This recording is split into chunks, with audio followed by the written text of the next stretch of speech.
ask for you. Number one, they are very reliable around the real estate. You are assured if you purchase with them, if you buy with them, that you get the land and you get the title of it. The title of it will be presented to you at your doorstep. That's why we are here partially. To present a few title deeds. If my memory serves me right. That's number one. Not only you are buying land so that you can go do whatever you want there, they will add value on that land. They will make sure there are enough roads for you to transfer. There's electricity or solar, there's water, and so many amenities before you even move in. That's another reason why you want to invest with them. Another reason why I could urge you strongly to invest with these guys is that they give back to the community. As I stand here, I'm a witness that they are sponsoring 2 kids in Nyamira County.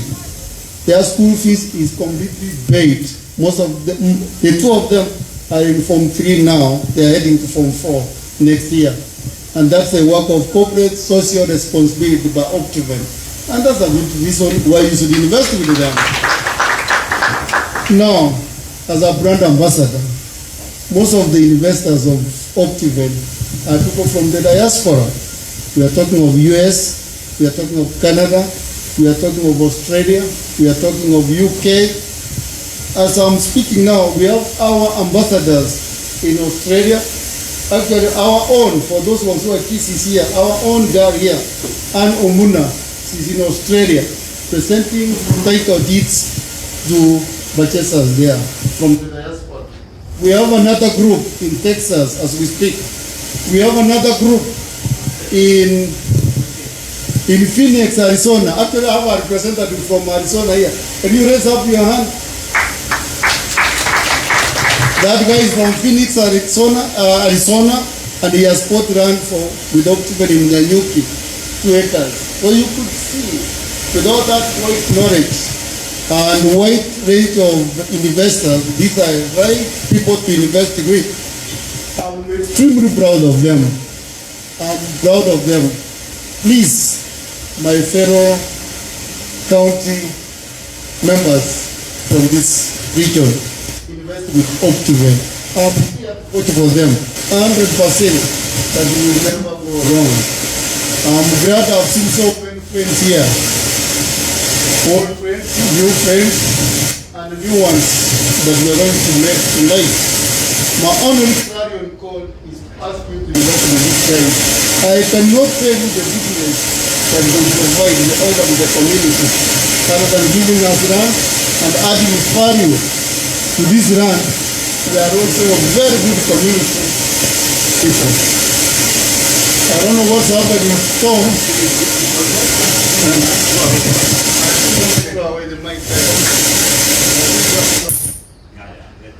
Okay, I think now I feel comfortable by explaining this. Mr. Jones, this is a good audience. I'm seeing a lot of potential investors here.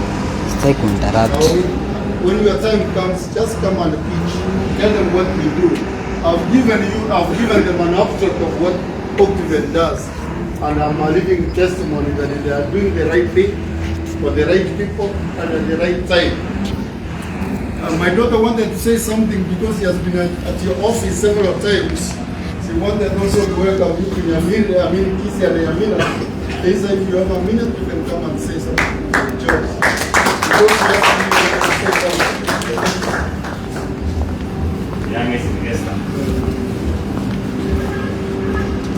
Hold this. My name is Deisha. Just talk. My name is Deisha Kemuma Omwenga. This is my dad, and he loves me so much. He loves my mom, he loves my brother, and he loves everyone. Like, he's a friend to everyone. So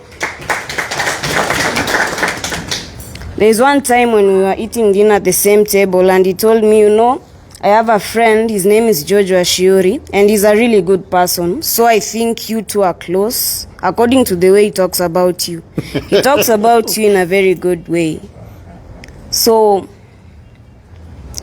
I'm here to welcome George Washiuri. The man, Dr. George Washiuri, is a symbol, an epitome of consistency, teamwork, discipline, and all the other qualities that lead to success and show integrity in order to build such a company with broad opportunities, inspiring possibilities, as they say.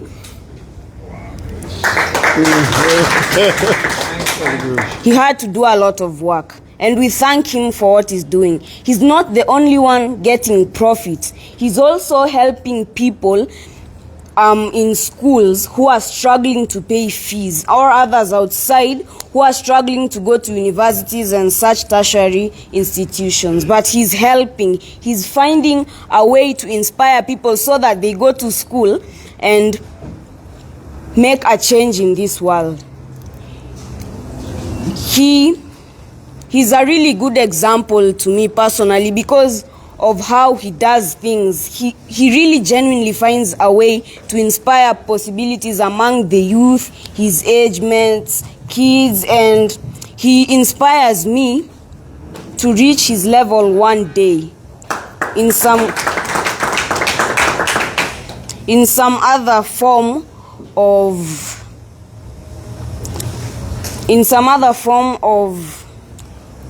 specializing, maybe law. Like I have a dream to become a lawyer one day, despite the many challenges of 15 years of experience so that you can enter the Supreme Court.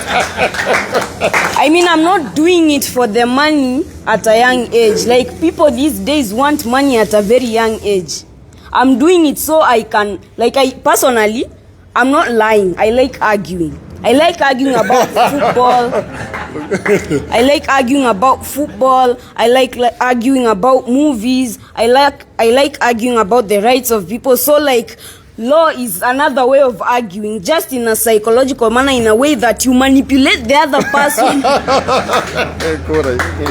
You manipulate the other person to believe they are wrong, even if they are not in some cases, and it's a really inspiring job. So I'm just here to encourage you to work with Optiven, and I hereby welcome George Washiuri to our county, Nyamira. And as Dad said, Kisii land, you are welcome. Very good.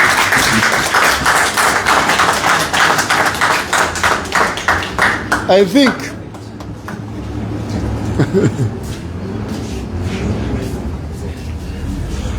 Mr. Washiuri wants to present a book to my daughter. Why can't you guys clap for her?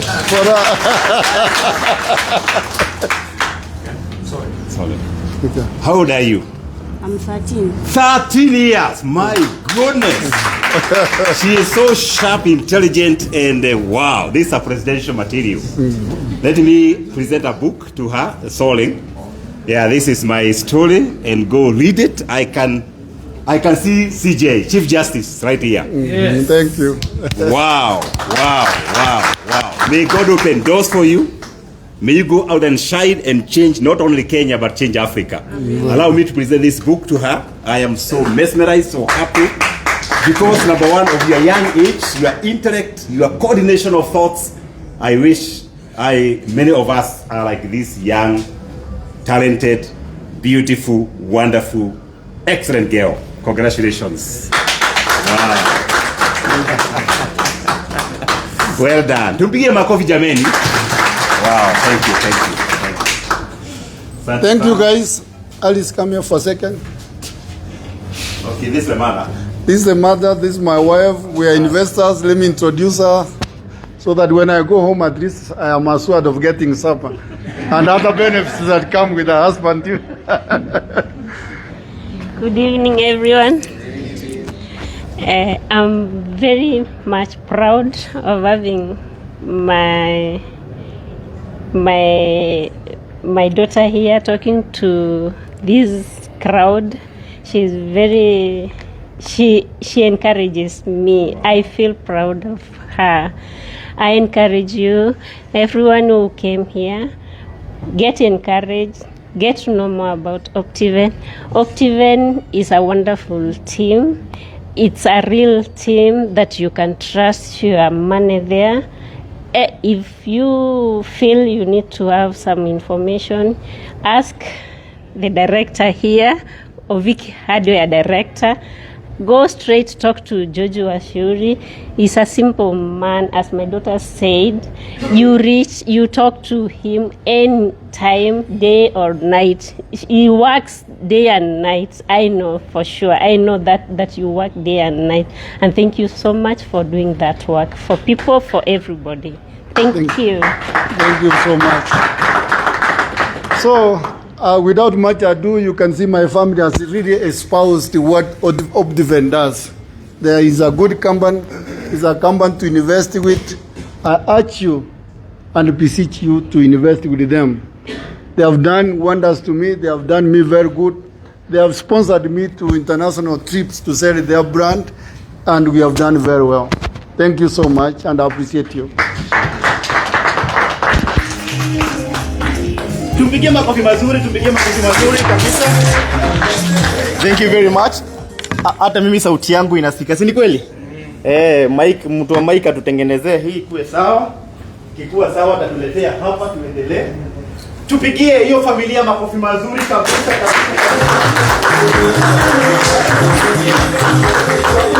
Personally, I am challenged. You know, how old did you say you are? 13.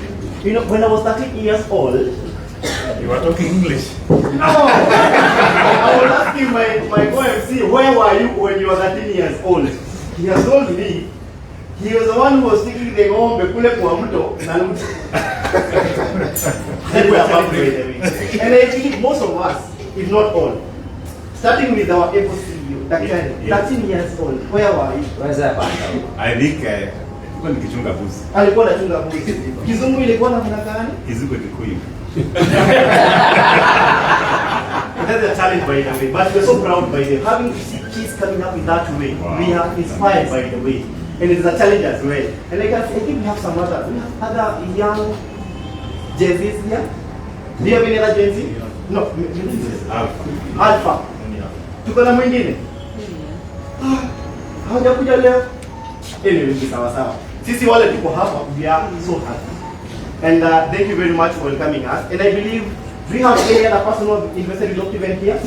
By show of hands? Simama.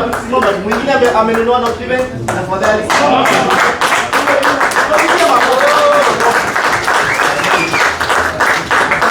Asante sana. Na kuna wengine already wameshachukua, ni ile bado hawaitilia kwa system. Tayari wameshachukua already. Na wengine hawajafika kwa njia wanakuja. Kwa sababu leo tumeleta kaini chini, asanteni sana.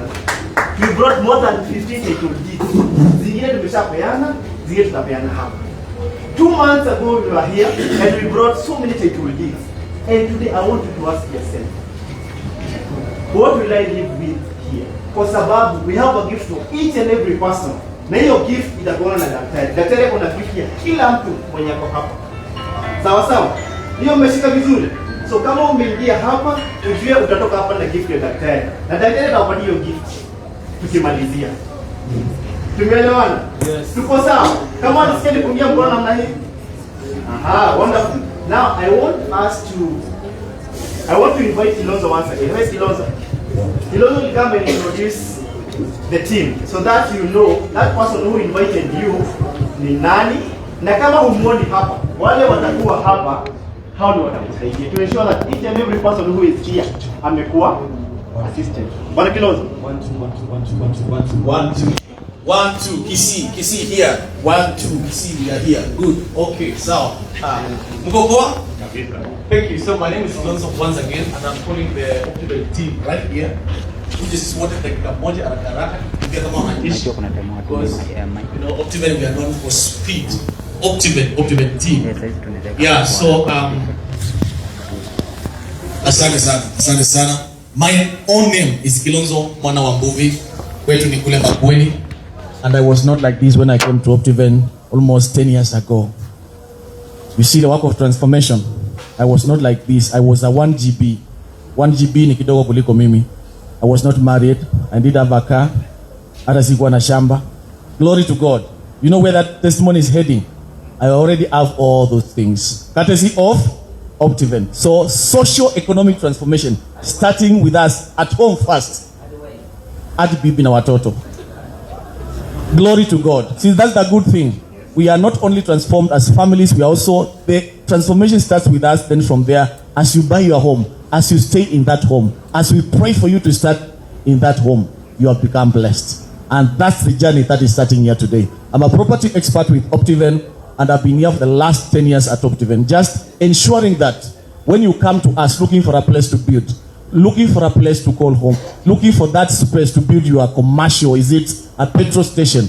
we have been working that journey, we know, with all our clients. And this is a wonderful team. They are going to say their name and what they do. At least, invite, at least you put a face, towards that. I'll start with Grace. Good evening, everybody. Good evening. I'm Grace Kimani. I come from Wasinigishu, but I'm currently based in Nakuru. And I'm feeling very excited, and I'm honored to see that all of you have honored our invitation. Can you imagine if we invited you and you didn't honor that, how disappointed we would be? And so just tell yourself you have done well to have honored this invitation. Tell yourself I have done well. Yeah. So I want to tell you that coming here is going, one, to inspire you. Second, transform your mindset. Third, we are going to bring a revelation for you to understand the investment opportunities that we have here in Kenya. So those are the three key things that we are going to present to you. Thank you so much. God bless you. Asante sana. Kumbuka ni dakika moja. My name is John Masharia, or John Wiseman, as they call me. And I think this is my second time to be here. And thank you so much for coming. And this time is going to inspire you. Thank you so much. Hi. Hi. My name is Faith Gatwiri, a senior property advisor at Optiven. And thank you so much for coming. We value you. Good evening, everyone. Good evening. My name is Esther Kamau. I am a senior sales manager working with Optiven. I am happy to be in Gusii land for the first time. And one thing I can confess is that you are lovely people. So thank you and karibu sana. Good evening. Second time for me. My name is James Plothy. Nikisaliwa nikaitwa James Mogo. Nikafika Optiven, Kironzo akabarikiwa na bibi, nikabarikiwa na jina Plothy. I serve with Optiven, and I am really happy to be in Kisii and to see these amazing faces. Because when I see this, out of our mark, najua a home has been taken. God bless you. Good evening. Wairire. Yeah, thank you. I'm honored this evening. My name is Florence Ngete, Senior Sales Manager with Optiven. And this is my 4th time in Kisii. I've come to love Kisii. You guys are amazing. And thank you so much for creating time to be here. And we are looking forward to creating relationships with you as you invest. God bless you. Asante sana. Let me just say something about the Optiven team. This is not just the team that you are seeing here. This is a representation of all of us. We are, by the grace of God, and because you are our bosses, we are more than at least 300 of us. And our main office is in Nairobi, Pale Karen. We are there. And this team, because I know we are good people, and we are imploring on you people, our good clients. I know you know someone in the diaspora. We have a good foot in the diaspora. And this, my colleagues, they have traveled there. We have met your brothers and sisters in Minnesota. We have met them in Europe. We have met them in South Africa. We have met them in South Sudan. All this team, they have traveled there. They have met people. And that's why we are very compassionate and very committed even to come into the Kisii diaspora, even to the local diaspora, just to ensure that there is no one who is left when they think ever to want to build a home. They think just to build a flat somewhere. That's what we are doing. So this is a wonderful team, and I'm sure you're going to have good time with us. Make sure at least after this you interact with them. Thank you very much for your time, and I'm sure we are in for a good time. Thank you. Tuwapigie makofi mazuri kila mtu, vizuri. At least now umeweza kujua mwenye ile kuinvite, ni kweli? Hata mimi wacha nijiintroduce tena. How are you? Very good. Good evening. My name is DM Mwangi. I am in the Department of Advisory. My work is to advise our clients on how to invest in properties. We don't sell land, by the way. We advise our customers on how they can create wealth. Na ndio maana tumefika hapa with all this team to help you understand where you can put your money, where you can put your money and have a house, where you can put your money and increase in value to ensure that all of us in the next few years we are different with the way we are today. Hapo ni sawa? So as we continue with this session, nataka uende ukifikiria ni wapi. Hata unaweza ingia tu kwa website yetu uangalie. Ukiona tumekaa sana, we ita mtu mmoja hapo mwambie wacha nichukue hii plot kabla iende. Hiyo ndio ile kazi tuko hapa. Lakini in a short while kuna mtu atakuja hapa atatuelezea vizuri hiyo property iko wapi na unaweza fanya nini ndio unaweza kupata moja kama mzee wetu hapa, ama kama mwingine pale, ama kama mwingine pale na mwingine pale. Kwa sababu by the way, can I shock you? Yes. 4 months ago daktari akasema, now we've been going to diaspora, as Kilonzo said, that we've been going to diaspora, Australia, Canada, US, talking to Kenyans there. Daktari akasema, why don't we go and meet our people here in Kenya? We were to vote number 1 Kisii. Tukakuja tukarudi tukaambiwa vote tena number 2 Kisii. We have come here the second time in a span of 3 months, and I'm worried Doctor, you might come back here again and again and again, because personally I was talking to someone here namuuliza, can I get a room here becoming over the weekend? I come, I take my talk and then I go back home. And I know most of them here, vile nimesikia wakiongea hapa, kwanza tuko na moja hapa mwenye hajabarikiwa na mtu kama Kilonzo. Kama mko na mtu huku mwenye pia ndo Optiven izidi kugurusi namna hiyo. Si mnashika hiyo maneno ninasema? Si mnashika? Wacha kuniangalia. Unajua lazima tuensure Optiven family imemea mizizi huku kabisa. Kwa hivyo sababu wazee wako hapa na vijana wako huku, daktari ndo tumee mizizi kabisa huku. Imagine Optiven is here. Umejitolea? Utamoderate maneno? Kabisa. Now, kabla tuende the next step, nimeulizwa kwa heshima nikaribishe our CJ. Simajua CJ yetu ni mgani? In waiting, aje hapa tena, anataka kutuongelesha tena. Tupige makofi tena CJ wetu akija hapa kutuongelesha. Karibu sana. I come in front of you once again. I'm talking about Mary Mora. I'm a really big fan.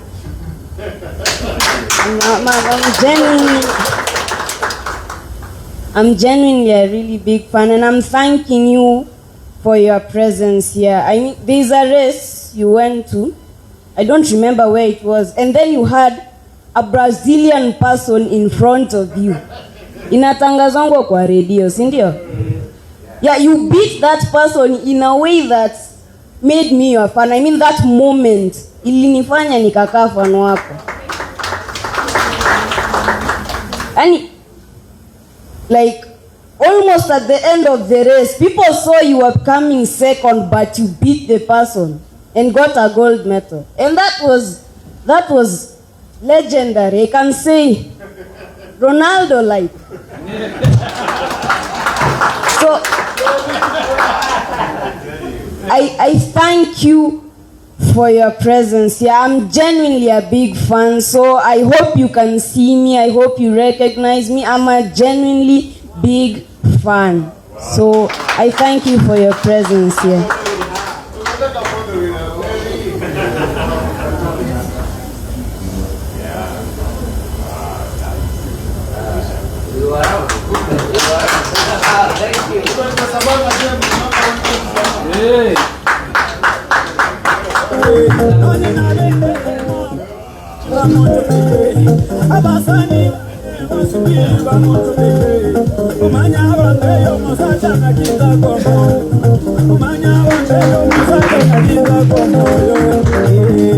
Tumpige makofi mazuri, tumpige makofi mazuri. By the tukienda kumalizia Mary atatuambia hiyo energy anakuanga nayo pale the last 100 meters. Atatuambia ile injection anayekanga ndo tujue kumaliza mara moja. Sina mna hiyo? Power bank si yako hapa, utatuambia hiyo 30 meters. Hata kama utuambie unafanyanga nini ndo CPS tukue champions namna hiyo. Unasema ni umaskini na kukimbisha?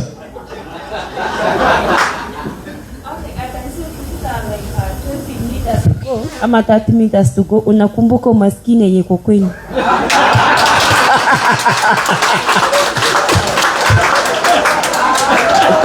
By the way ni ukweli.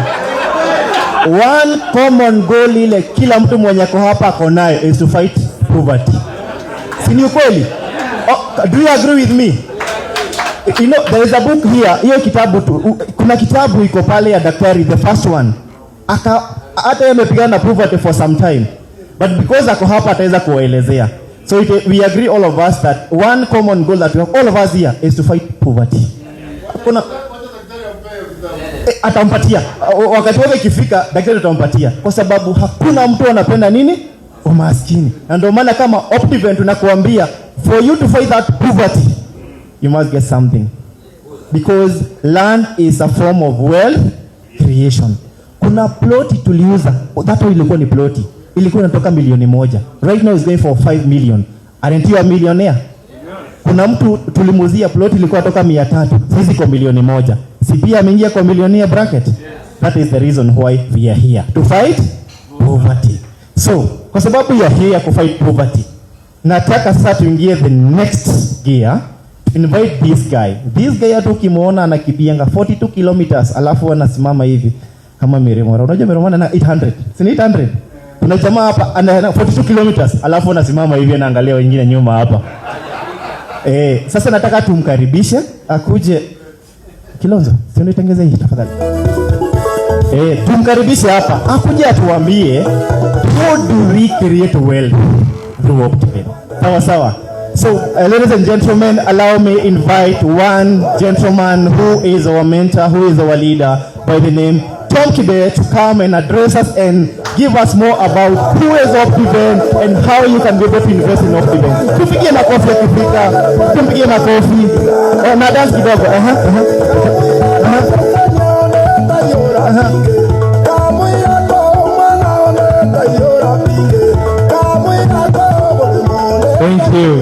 Thank you. I want us to take a minute and appreciate Bwana DM. So when I have energy, let's appreciate him. Let's give him a round of applause. Thank you, Bwana DM, for leading us through that. One, I want to appreciate each and every one of you for making time to come and join us. Once again, my name is Tom Kibet, the General Manager of Optiven Group. And nataka tukitoka kwa hii meeting to agree that Lisa from today nisikie mtu akimwita Lisa. Anaitwa nani? Anaitwa nani? So mtu akipita Lisa usiitike. Anaitwa nani? CJ. Si ndio? It's tumekataa hiyo. So the name is CJ. Me, I'll be calling you CJ. Accept hiyo. Si ndio? So thank you, and let me go straight to what has brought us here. Yes, Optiven. I know some of you asking yourselves, where did its name come from? Optiven is a combination of two words. Opti is optimizing, and Ven is ventures. So we coined a word out of it, optimizing ventures. And what we do is we inspire possibilities. And what kind of possibilities? Endless, denoted by the 3 dots. That's what we do. We settle Kenyans and even global citizens all over this part of this nation, because we have the belief that everyone has the right to own property. And through Optiven, we've been able to settle so many Kenyans and non-Kenyans in our country. So Our country, our organization is led by Dr. George Washuri, a man with so many hats, and allow me to mention a few. He is a business mogul, a proper entrepreneur. He is a mentor to so many business people, including CEOs that you know. He is an academician. He is a man with 2 PhDs. He is an author. You can see he has done 3 books, including whatever has been, the book that has been given to the CJ, Soaring Like an Eagle. He is a philanthropist. He's a man who gives. He gives a lot. And I'll talk about it to Kombele. He is a family man and also a church elder. Let's appreciate this man for leading us for the last 26 years. Thank you so much, Daktari, and we appreciate you. So, Optiven has a mission, vision, and the values that guide us. Our main goal, our long-term goal, is to be the champions of socio-economic transformation. We believe that everybody who has invested in Optiven has been transformed, both economically and socially.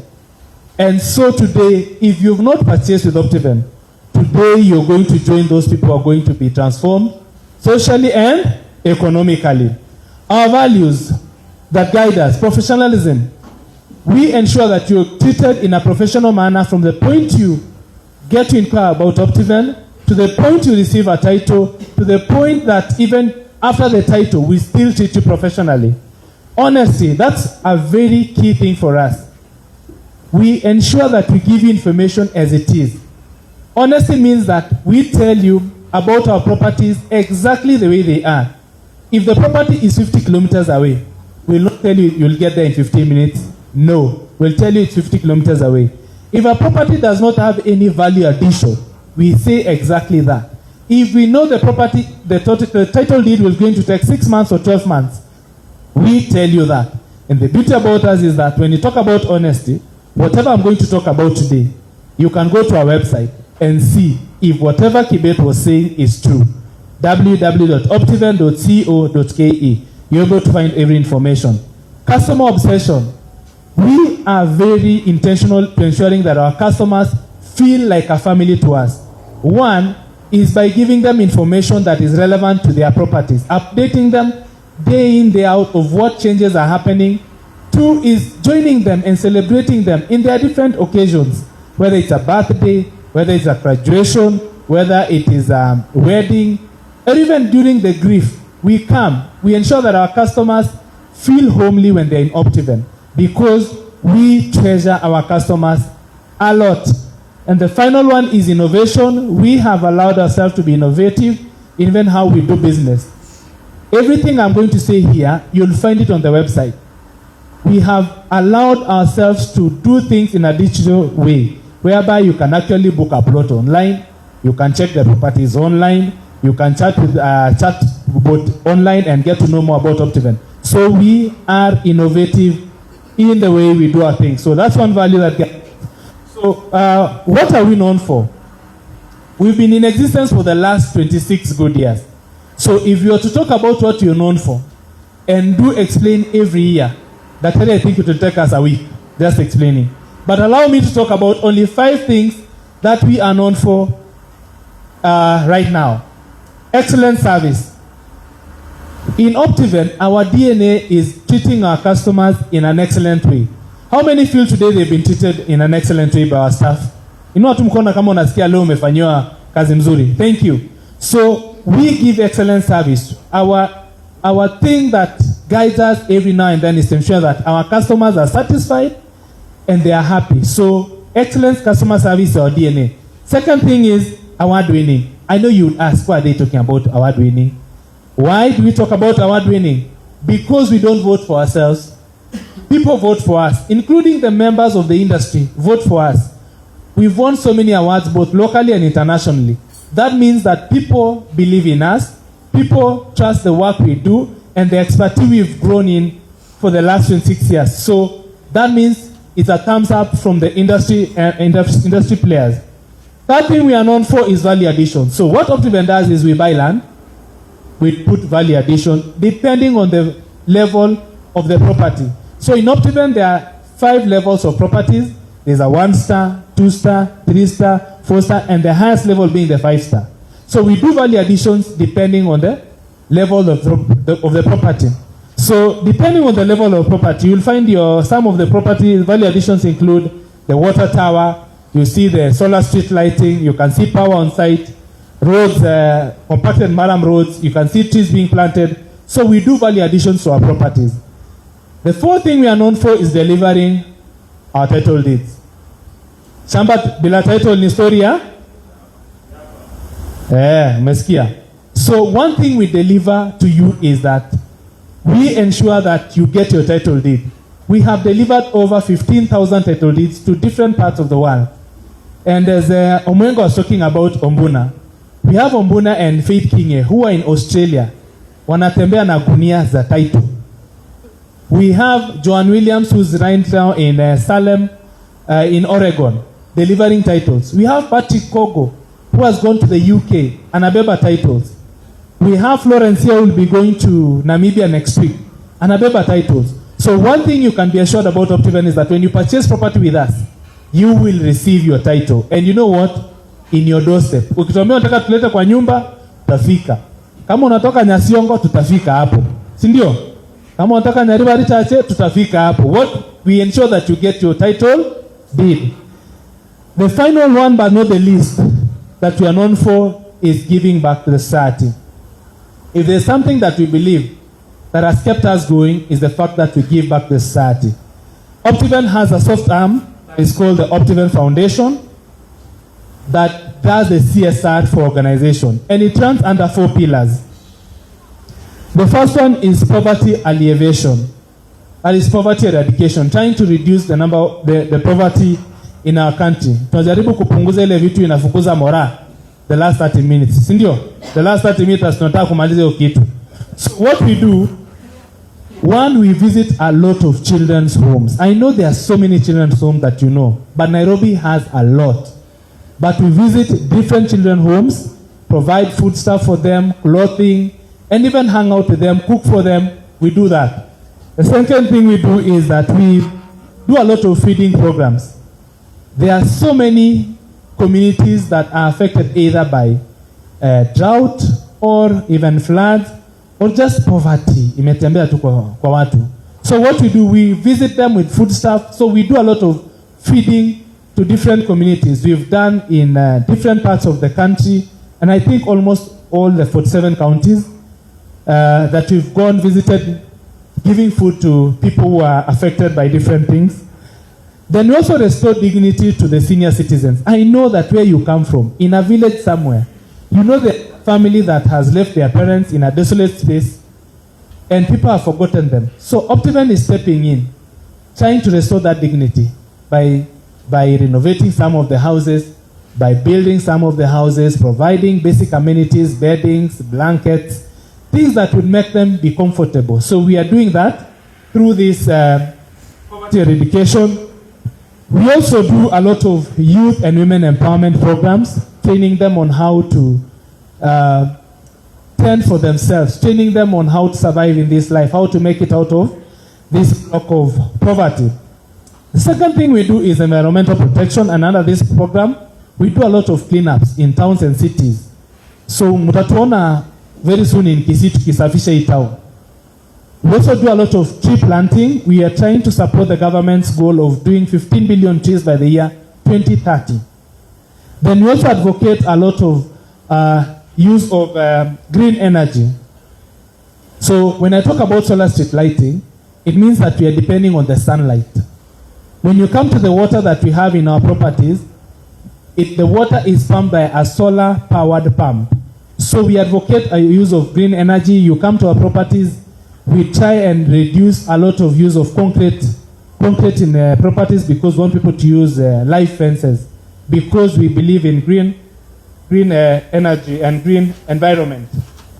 The third pillar within the foundation is the health promotion. And in this pillar, we do a lot of medical camps. Munajua matibabu haifikangi kila mahali. So Optiven is stepping in and bringing medical camps to areas that people are not able to access medical facilities. We also do a lot of training on substance abuse because the current generation is really prone to using drugs. So we are training them on the risks and guiding them on how to avoid them. We also support the girls in schools by providing sanitary towels. Unajua saizi there's a menace about boda guys. Wanaingia kwa mashule, they are promising girls to provide them with those sanitary towels. Wanatoka shule, they go out there, they get pregnant, they come back to school, they are not able to finish school. So we are doing a lot of sanitary towels supply to school, the girls' schools, to keep the girls in school. And we also have a program called Mobility That Brings a Smile. Under this program, under the health pillar, is that we provide wheelchairs to kids born with cerebral palsy.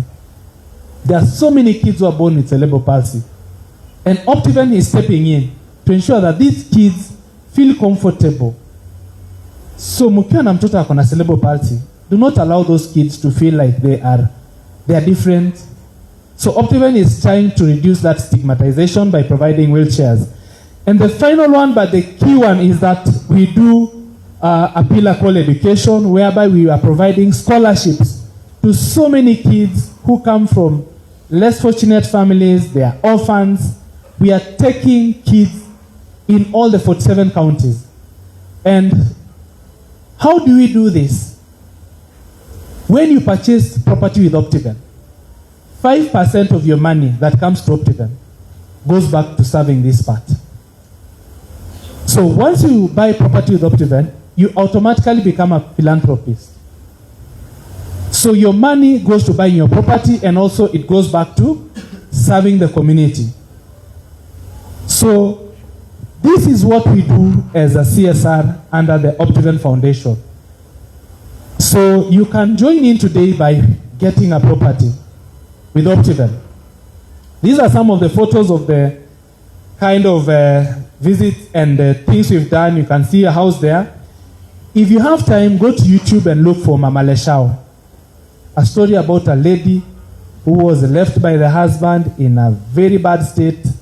And we as Optiven stepped in, gave her a plot in one of our prime properties, built the house, furnished the house, so the lady is living in a good space right now. You can go to YouTube, Optiven Foundation, check on Mama Leshao. The photos here, Daktari mentoring some students, feeding program ongoing there, Mobility That Brings a Smile program there. We are giving a wheelchair. You can see the feeding program. And there is a philanthropist providing a check to us to support the Optiven Foundation. So what projects do we have that have been successful in Optiven? We have so many. Amani region, Kiambu. And when I talk about successful, it means that we sold it out. People have built their houses and their homes, and they are living there. Amani Ridge, Victory Gardens in Kitengela, Garden of Joy. The property I was talking about, Mama Leshao, is Garden of Joy in Machakos. It is in Kagundo Road. We have Happy Gardens in Kitengela, Success Gardens, Precious. All those properties are properties we sold off, and those are some of the photos. The first photo is Amani Ridge. Second photo is Happy Gardens in Kitengela. Third photo is Success Gardens in Thika. And this one is Garden of Joy in Kagundo Road. So what do we have on offer? These are our project catalog, and these are properties that are on offer. We have properties in Malindi, properties in Nanyuki, properties in Kajiado, properties in Konza, properties in the second youngest city, Nakuru City, properties in Machakos, properties in Kitengela, properties in Vipingo, properties in Kitale, our food basket, properties in Ngong, properties in Thika. And we have a property for everyone. So if you're here, useme hakuna yenye naweza, because we have 5 levels. We have 1 star, 2 star, 3 star, 4 star, 5 star. Depending on the level, you can be part of the Optiven family by owning property through Optiven. Allow me to talk about only 3 that I thought would interest you today. We have a property in Nakuru City called Ushindi Gardens. This is a property that has been bought majorly by people from Kisii because of its strategic location. The property is in Nakuru City. And Nakuru City is a vibrant town. It's one of the most vibrant economic towns in Kenya. Nakuru City has every bank. It has almost all the hospitals you think of. It has the best international school. It has every college you will think of. So Nakuru City is a prime place for you to own a property. And we have a property that is called Oshini Gardens. It's about 18 minutes from Nakuru town to the property. The property is along the busy Eldoret Nakuru highway, about 1.2 kilometers from the highway. So it's a gated community with these value additions. One, it has two beautiful gates, entry gates. We've done the fencing using concrete poles and mesh link. We have done the borehole. We have raised the water tower. We have placed the pump. Now our job is to reticulate, meaning we are connecting water to each plot. We will do solar street lighting, power on site, internal compacted maram roads. And this property is very interesting. We had phase 1, we sold it out. Phase 2, we sold it out. Phase 3, we got sold out. Now we're on the final phase and few plots are remaining. And I can tell you, houses are coming up in that space. Guys are building beautiful mansionettes and bungalows. It's a controlled estate. You can only do a bungalow or a mansionette. And you have to send us the design so that we can approve, because we also don't want you to bring us a bungalow imechorwa inakaa funny, because you want that place to remain beautiful. I want you to see the property now. This is the property. The green area is where we have our office, where when people go, they meet somebody who can talk to them. Those are the beautiful gates. The neighborhood is developed. You can see the beautiful houses that are around it. And this property, it started at 849,000 Kenya shillings. But right now, an eighth of an acre in this property goes for 1,095,000 Kenya shillings. It's a prime place. If you're looking for a space where it is quiet, it is tranquil, it is easy to access a town, where you can wake up as a tourist. You know, Nakuru hosts the park, in a host lakes. So it's a prime place. You can stay in Nakuru, you can stay in this place and work in Nakuru. Stay here, work in Kabara. You can stay here, work in Njoro. You can stay here, work in Rongai. So this is a prime property for you. If you've been looking for a gated community that you can build a retirement home, you can build a home for your parents because it's warm over there. If you're thinking of a place you can build a house that people can come and use at Airbnb, you have Ushindi Gardens for you. The second property I want to talk about is Vipingo Prime. This is a global gated community, meaning your neighbor could be a citizen of a different country. It could be an American, it could be an Italian, it could be a South African, it could be French, it could be somebody from Poland, somebody from Finland, anaitwa? So your neighbor could be a Finnish. So this is a global gated community that is one of the most sought after properties in the East African coast. This property is along the busy Mombasa-Malindi highway, about 12 minutes away from Mtwapa as you head towards Malindi. And guess what? It has a private road to the property, about 2.4 kilometers. A private road is called the Optiven Global Drive. This property is close to very nice amenities. One, it is 7 minutes away from the Vipingo airstrip, so you can access. Two, it is 7 minutes away to the Vipingo golf course. It's about 5 minutes drive to the beach. 12 minutes drive to Mtwapa. Why Mtwapa? Because the amenities, the banks, the hospitals, the international schools, the malls, name them, the amenities you would want to access. So this property is in a very strategic location. And the beauty is that we are doing a 5-star on this property. 5-star meaning it is the highest level of properties we have in Optiven. So this property, we have done certain value additions. You can see this is a wall on the private road, the global drive. These are the walls. That is the massive, beautiful entry gate to the property. That is what we are ongoing with the property. So the value additions that we are doing is that we are doing the perimeter wall using a stone wall. So the security is enhanced. Number 2 is that we are doing internal curb paved roads within the property. We're also doing power on site. We have water there. We're going to reticulate water to the property. We are going to plant trees along the internal roads. We are going to do solar street lighting. We are going to have uniform security. Actually, we have uniform security men manning the property right now. We are going to ensure that there is a clubhouse and a swimming pool within the space. We also have community spaces for people to go and relax. So this is the wall from the Global Drive. This is the road that goes to the highway, the 2.4 kilometers. And then you can see we planted the trees along the wall that is within the property. This is the property from the inside part. And the bit about this property is that it is next to the most amazing project that is coming up, the Pingo Special Economic Zone. You would ask, what is that? If you know Tatu City, that would be the best explanation. So they are putting in 390 billion to that project. And guess what? We are sharing a wall. In fact, we were doing the wall and they said, wacha tujenge wall. This property is one of the most sought properties. And if you're looking for a property at the coastal area, whereby your neighbor is a global citizen, we have a Pingo Prime. And this is how the property looks like. We have neem trees. Neem trees kwa Kiswahili ni mwarubaini. So we have very mature trees. So if you're lucky enough that a tree imeingia kwako, you already have a shade. So it's a prime property. That's how it looks like. You can see the road. That is the road coming from the highway, the private road.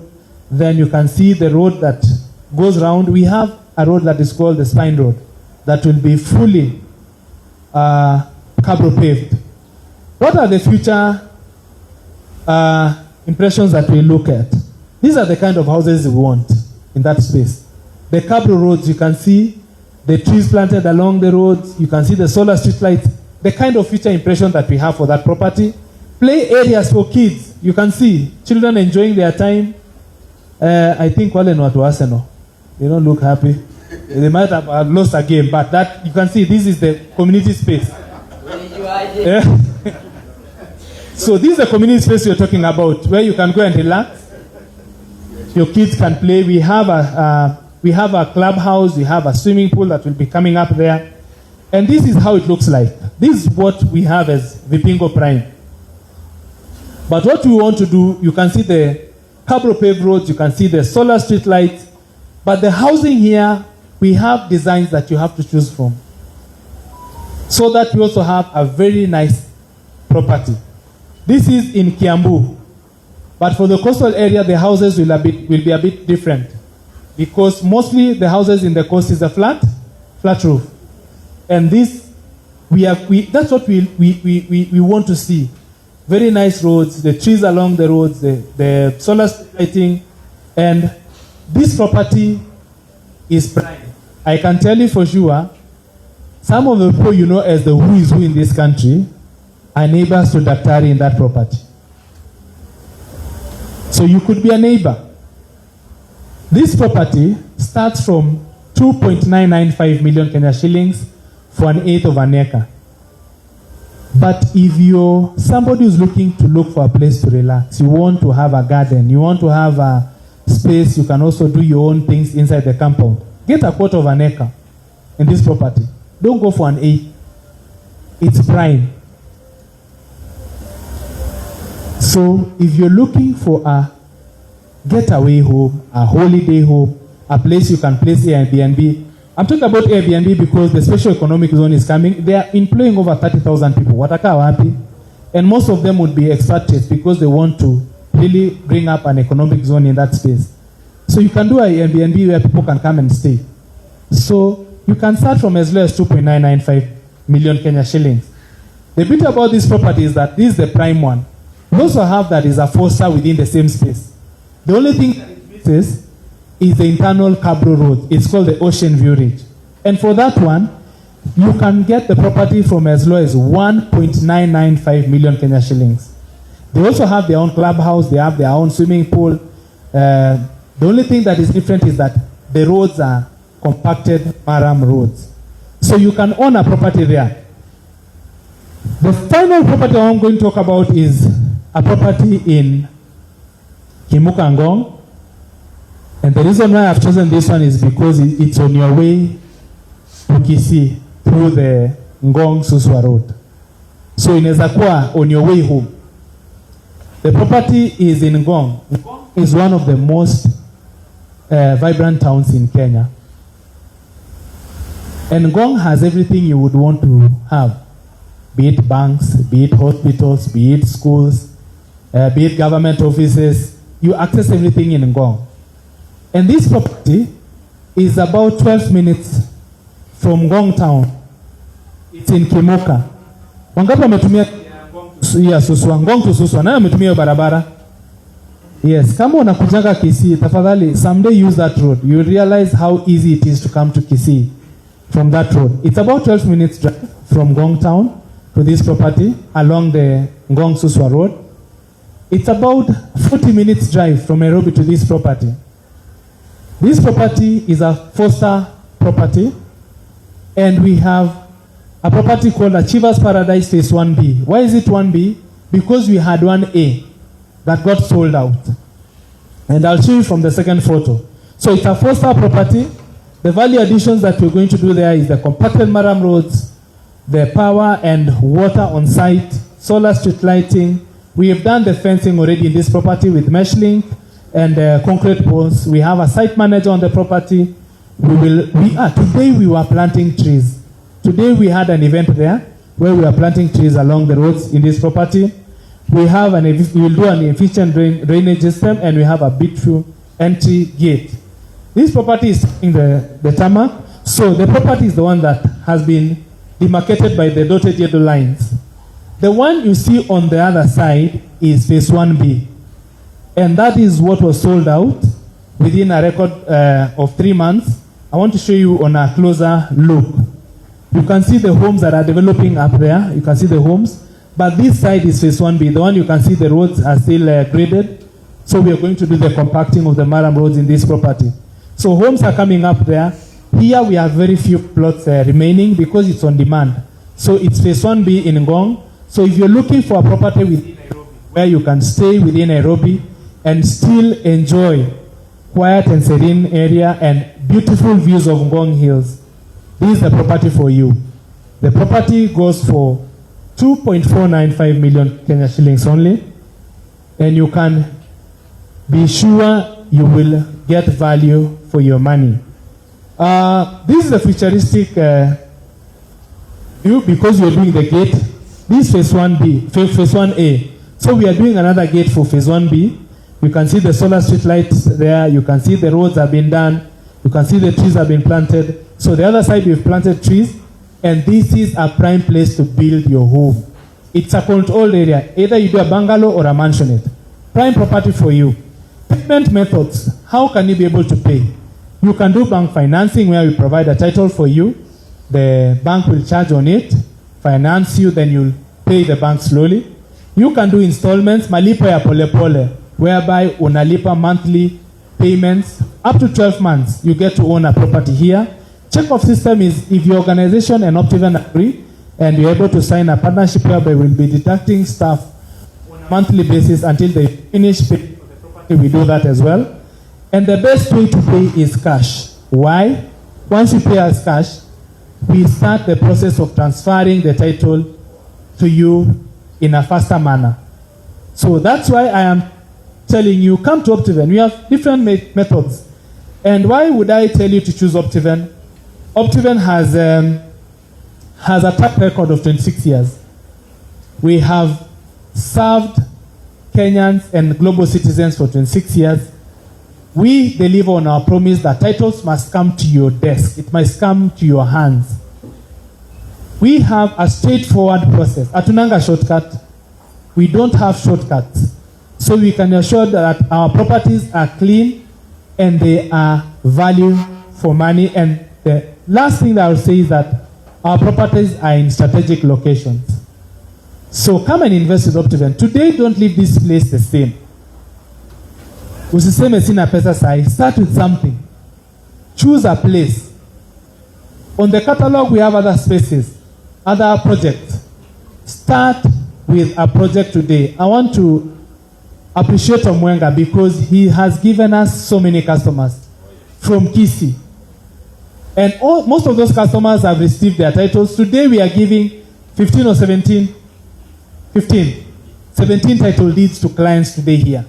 So the next time we come here, it could be you. It could be you.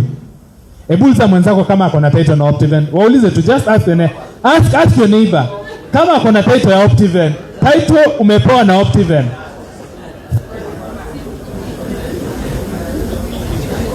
Kama amesema hana, inua mkono. Kama amesema hana, inua mkono. Inua mkono. Kama amesema hana, inua mkono. Daktari, angalia watu hawana title deed. Inueni mkono, inua mkono. Wenye hawana title deed. Leo daktari utasalimia wao. Utawasalimia leo waweze kupata title na Optiven. So, thank you, and that is all from me. Thank you, and back to you. Hiyo makofi sidhani kama ni ya mtu amekuambia kuja nunue kimuka. Tupige makofi mazuri. Na wewe ninakuangalia. Kama upige makofi ninakuangalia. Ile gift ya daktari nitamwambia sie. Because of light, JP nizimie kidogo. Kibet, kuja simame hapa tena. Unajua huyu ni wa kule, nilimwambia msimuone hivyo 42 kilometers anakimbia. Ni kweli. Anaenda toka Kimuka mguu akimbia hadi Kipingo. Anaendaka kwa zile project zetu namna hiyo. Ana kwa sababu yeye ametoka mahali tulifunzwa ile makofi ya Nyayo Kilonzo alikuwa ametufunza. Nataka tumpigie makofi mazuri ya Nyayo. Si ndio? Si mnajua Nyayo vile alikuwa anaenda. 1 2 3 tukwende. Asante sana Kibet kwa kutufunza about Nakuru, about Vipingo, about Kimuka, about Nanyuki na wapi kwingine. Fungua. Sasa umesikia. Yes. Kabla uanze mumalize. Nani akona mtoto alimaliza form 4 by the way? Ndio huyo. Let's appreciate these guys. Squeezy kuona mzazi amemalizisha mtoto form 4 ni miracle The current generation hawataki mchezo. So we have a property for you to celebrate them. We have a property in Malindi. Hii maneno ya kuchukulia mtoto vikombe maandiko hapo jini tindi asisao mimi nilipatia tumekataa. Si ndio? Pewe title. Mtoto apewe title ambaye by the way you've done well, shika title. So we have a property in Malindi. Naitwa Malindi phase 8. Na ukitaka kureward mtoto wako leo for only 159,000 Kenya shillings atapata title na atapata ticket ya ndege ya kwenda na kurudi na onyesho Malindi na azungushwe na visho na ndege tena Nairobi, si ndio? Thank you. Unasikia? Hii mambo ya kuhanga maua milioni 1 hapa tuache. Sasa unajua mimi niko kwa inaitwa ECD, inaitwa CBC. Nani wake amemaliza grade 6? Wangu no ametoka grade 1. Tulikuwa graduation by the way. Imagine nowadays graduation inaanzia grade 1. By the time ana graduate, imagine grade 1 title. PP3 or PP2 another title. By the time anafika daktari, kuna mtu hapa daktari amekujoin kuwa daktari, tutamcelebrate hapa. Hata hiyo sasa I hope hakupewa ile maua ya kuhang hapa. Lakini hiyo tunamhang maua ya title deed leo hapa. Imagine. Tutamuona tu hapa. I'm very serious by the way. Sisi kama Optiven tunamhang maua ya congratulations for attaining the doctorate. PhD. Lakini sasa kusema vile niliambiwa inamaanisha kwa sababu hiyo ni ya wakati mwingine. Tunaendelea vizuri, ndio tunaanza. By the way, just tell your name, you just started. You just started. In the next 5 hours tutakuwa tunamalizia. The next 5 hours si ni kidogo tu, lakini tunaweza toa 5 divide by 5 tukishuka hivi pole pole, si ndio? Ndio tuende haraka, ndio tufike pale kwa ku celebrate the achievers of today, because that is the main thing imetuleta hapa. Kwanza tujue na tupongeze wale wamechukua. Ningetaka niite watu wawili peke yake because Tom ameongea. Nataka niite mtu mmoja mwenye alikuja Optiven, akatutrust, akaenda kwa shamba, akaona ploti mzuri, akachukua, akanunua na akakaribu kupata title deed. Ningetaka tumsikize mtu wa huko nyumbani. Unajua Tom ametoka na Grace ametoka Uasin Gishu. Mtu wa huko nyumbani, msikie kana na umwenga sasa. Mtu mwingine mwenye alikuja, akapata Optiven, akatutrust na akaweza kupata ploti na sisi. So kwa heshima nataka kukaribisha rafiki yangu anaitwa James Onchwari. Tumpigie makofi. Aha. Sasa nataka nipatie fursa. I know you are a truthful man. A truthful man, si ndio? Ongea ukweli ile vile Optiven nimekupeleka. Usishugacoat, ongea ukweli ya kabisa, si ndio? Uwasikie vile tumekupeleka. Sina mna hiyo? First I like to greet you all. Good evening, investors. My name is James Onjwari, vile Dennis amesema. I'm a friend to Optiven because of one reason that I discovered when I was invited here by my friends. One thing that I like in Optiven is that when you are pressed, even the Bible says that pressed hand is pressed to press others. Optiven, any amount you put there, it will press those ones who don't have. That is one thing that I'm proud of that company. 2, they are very sincere and very honest of what they are saying. I came here when I was invited. We celebrated here, we have dinner, and that day there was an offer. I bought that land through just 20,000. By now, I'm remaining with only 2 months to have my title deed in the new growing city, Nakuru, Usindi. Apart from that, because I discovered that it's a good company to invest, at the same time when I was paying in Nakuru, tuliongea na familia yangu, tukasema, tunataka vipingo. Tukachukua gari, tukaenda mpaka vipingo. Whatever that they are seeing or what you are seeing on the projectile, that is the reality. Tulienda huko, and by the grace of God, by next year, I will be having another title deed in Vipingo. I will be a neighbor to Central and to William Ruto. Hiyo shamba, William Ruto ako karibu hapo, City iko hapo, and maybe other people from outside Kenya. I will be among them by the end of next year. Thank you, Dennis, for advising us and explaining us the reality. Thank you, Optiven, and thank you, everybody, for choosing Optiven for investment. Thank you. Asante sana mboya mono. Niko sawa hapo? Ninafaa kusema hivyo? Mboya mono. Kabisa. Mmejisikilia, si ni kweli? Imetoka kwa mmoja wetu. Sababu pia mimi. Yes.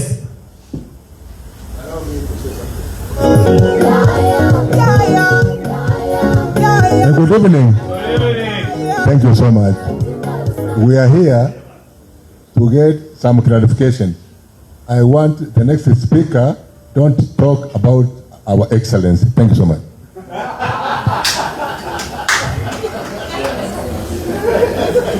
Simesikia hiyo? Mimi sitarudia, si ndio? Now tunaendelea vizuri sana. Thank you very much, James. You've heard it from one of you what you've done, and I can assure you for you who you are here, you have a chance to start today. He started with 20,000. He's almost winding up his payments.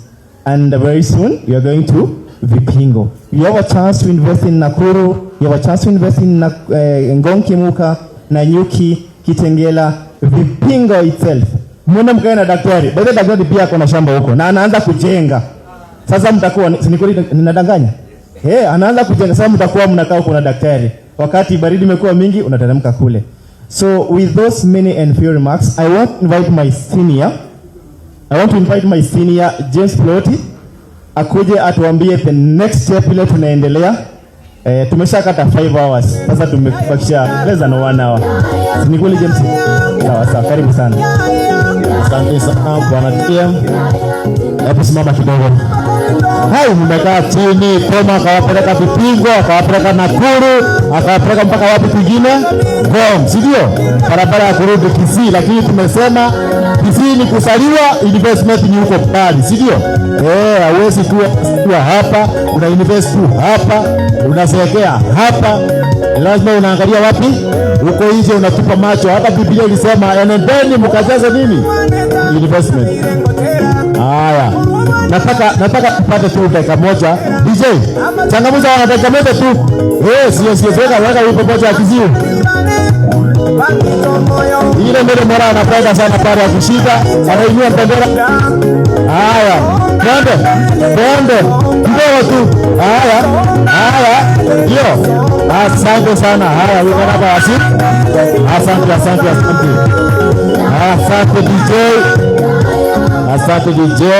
Asante DJ. Tunaenda haraka sana juu ya masana. Nataka kila mtu apate muda wa kuuliza maswali yake kwa yule mtu ambaye muinvite ama representative wa Optiven wako hapa.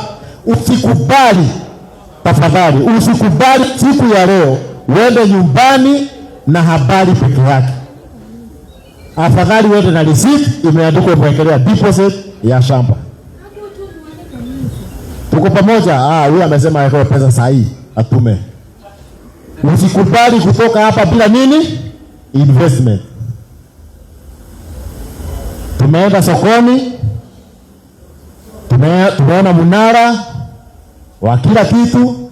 Usikubali kusemanga nilinunua hiyo wakati. Hii wakati nataka kualika our team leader Dr. George Washuri, the founder, the vision bearer, the man behind the birth and the growth of Optiven. Akuja kwambie why Optiven na kwa nini kama naongea mambo ya value addition. Ni nani ambaye dunua kaproti kingine na huko nje tu, sio na Optiven, na huko nje na huko mali ulinunua kaproti na huko nani? Mali mnaambia kwa piko niko pale, shamba yako iko hapo, lakini amufikaje kwa shamba? Si ni kweli? Optiven tunakujengea barabara, tunakuwekea maji uko na maji huko? Hakuna wezi. Na borehole ni 1 million. Kuweka pump 500,000. Kuweka stima 800,000. Kuconnect pipe 20,000. Kuweka security 40,000. Wewe ukuja Optiven bwana. Bila makofi tukaribishe daktari. Karibu sana Dr. George Washuri. Pigeni makofi mzuri. Pigeni makofi mpaka afike. Asante sana.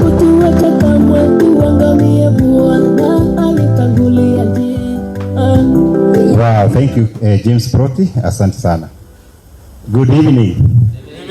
Wow, today I am extremely happy to be here the second time for dinner, but not second time for Kisii, because we are very good friends with Omwenga's family.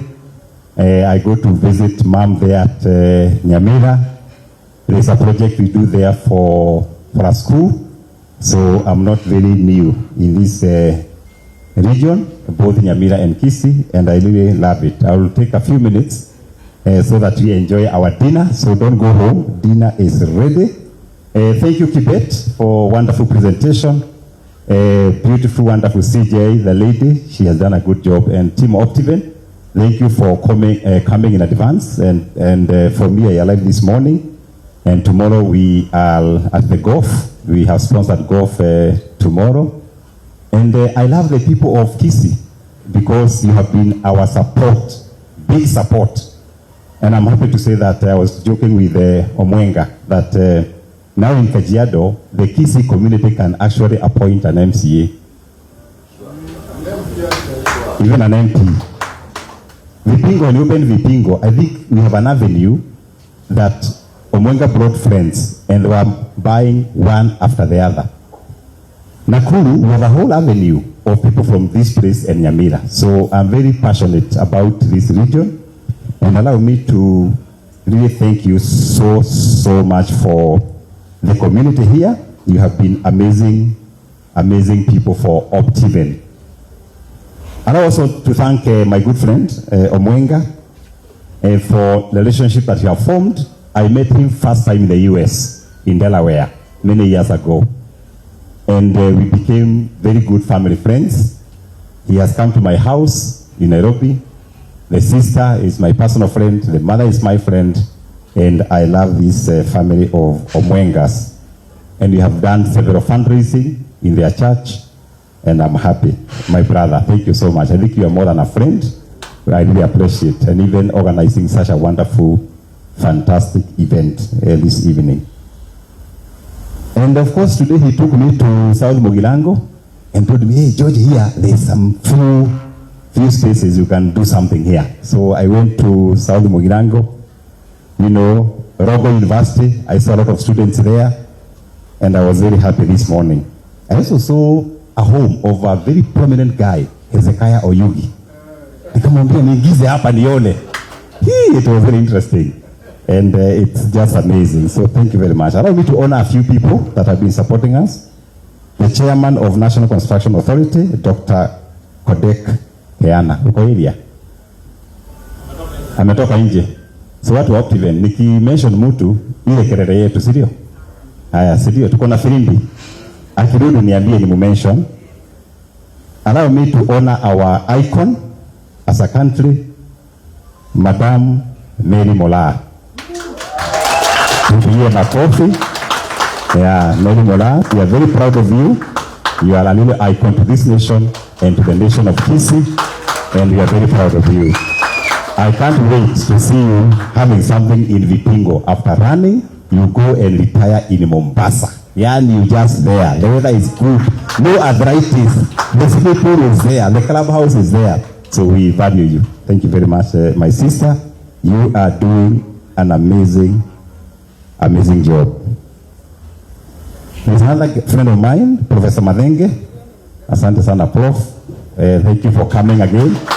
Yeah, last time you were here, and today you are here. He's a wonderful lecturer. Asante sana. And of course, Engineer Otieno, my just good neighbor there. Asante sana for coming. We really appreciate you. There's also another interesting lady, Sidi, the TikToker. Ako wapi? Sidi? Tupigie makofi. Yes, asante sana, Sidi. You are doing an amazing job. Keep it up. And my good friend, George, right here. Yeah, George. Last time you were here. And we really encouraged me to hey, wewe Washiri, urudi tena. Sasa nimerudi. So thank you so much for coming again, and you are a wonderful friend. I've forgotten your name. Kodek. Yes, Kodek. Dr. Kodek, isn't it? Yeah, tupigie makofi. Yeah, the chairman for National Construction Authority. Thank you so much for coming, and you are doing an amazing job. Thank you, Daktari. We really appreciate you. And then there is another gentleman here, a good friend of mine. We met in Arizona. Very good friend, Alfred Nyambega, and the wife Grace. Wow, fantastic. Yeah, this is our customer in Nanyuki, and we are very proud of you, and thank you for supporting Optiven. And next week he is going to see his property right there in Nanyuki. Makofi tena. There is James and Caleb. Thank you for supporting Optiven. We'll be calling you later as we celebrate you. There is Dixon from Absa Bank. Are you in the house? There from Absa Bank. Thank you for coming again. You were there last time, and now today we are celebrating you at some point. And there is James Onshwali. Thank you for your testimony. Asante sana for trusting Optiven. There is Dr. Elizabeth Buyeke. Dr. Elizabeth, there, the newest doctor in town. The newest doctor in town. Today is celebrating. We will celebrate you at some point. Asante sana. Wow, we meet tomorrow. I'm told you are an avid golfer. Asante sana daktari. Well appreciated. Please, Johanna. Johanna, are you in the house? Johanna, our customer, also getting a title tonight. Fantastic. Asante sana. There's a media house here, Guardian Media. Muko in the house?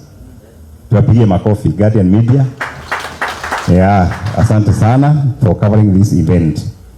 And tuko na media mingi daktari. Nani mwingine ako hapa? Tuko na Mito FM. Mito FM. Tuwapigie makofi watu wa Optiven. Okay. Nani mwingine ako hapa? Makofi jameni. Wow, makofi. The CEO is here. Asimame tumuone. Yeah, we appreciate you. Wow, fantastic. Thank you for coming. And Soko TV. Makofi jameni. Ai, makofi. Asante sana. Appreciate it. Hey, leo kumekujwa. Leo ni leo. Asante sana watu wa media. We really appreciate you. Without much ado, allow me to share a few thoughts. Why keep investing, especially why invest in Kenya? Why invest in Kenya? Why should people invest in Kenya? I happened to travel a little bit. Last year, Optiven, we did about 200 cities across the world. So our team keep moving from one city to another. As I talk to you, one of the ladies from this county, Anne Mola Obuna, last time she came, she's now in Australia.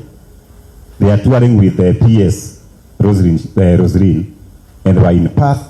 They went to Canberra. Just telling Kenyan people, please come back home and invest, because east or west, home is best. And I'm happy that Kenya has become an attraction.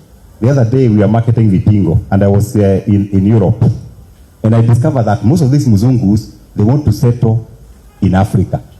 The best place to settle in Africa is Kenya. You know why? They say Kenyan people are very friendly. They also say Kenya, life is easier. They can be able to move around. But we may ask, sometimes we beat ourselves so badly until you think you're not going to invest.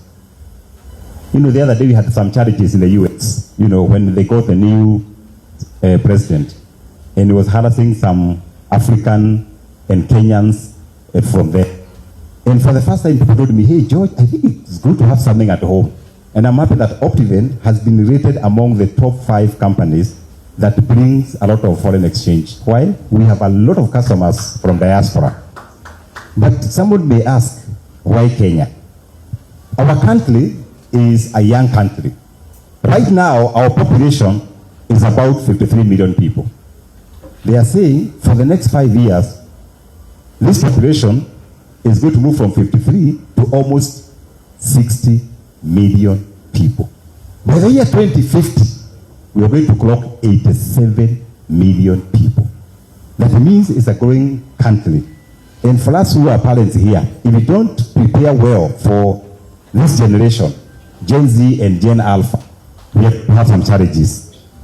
If you look at Kenya today, the infrastructure, engineers here. I have traveled to, the other day I was in Congo, Lubumbashi. One of the challenges they face is infrastructure. The roads are so bad. Our country, we have invested in a lot of infrastructure, and that's why you're able to invest in Nakuru, you invest in Mipingo, you invest in Kisii, you invest in Nyamira, you can be able to access. Why Kenya? Look at our airports. We have about 38 airports. Can you imagine, in the morning, I took breakfast in my house in Nairobi. By 9, I was loitering around Jomo Kenyatta. And I told somebody, I'm going to Kisii. And before lunch, I was here taking breakfast. The infrastructure. This is something that we need to take advantage, especially entrepreneurs and business people. We can be able to do business, and I know Kisii community is business oriented. We can be able to do business. And as you do business, don't just do business here. Do business elsewhere. The time I went to Lubumbashi in Congo, I found a lot of nationalities there, especially Chinese.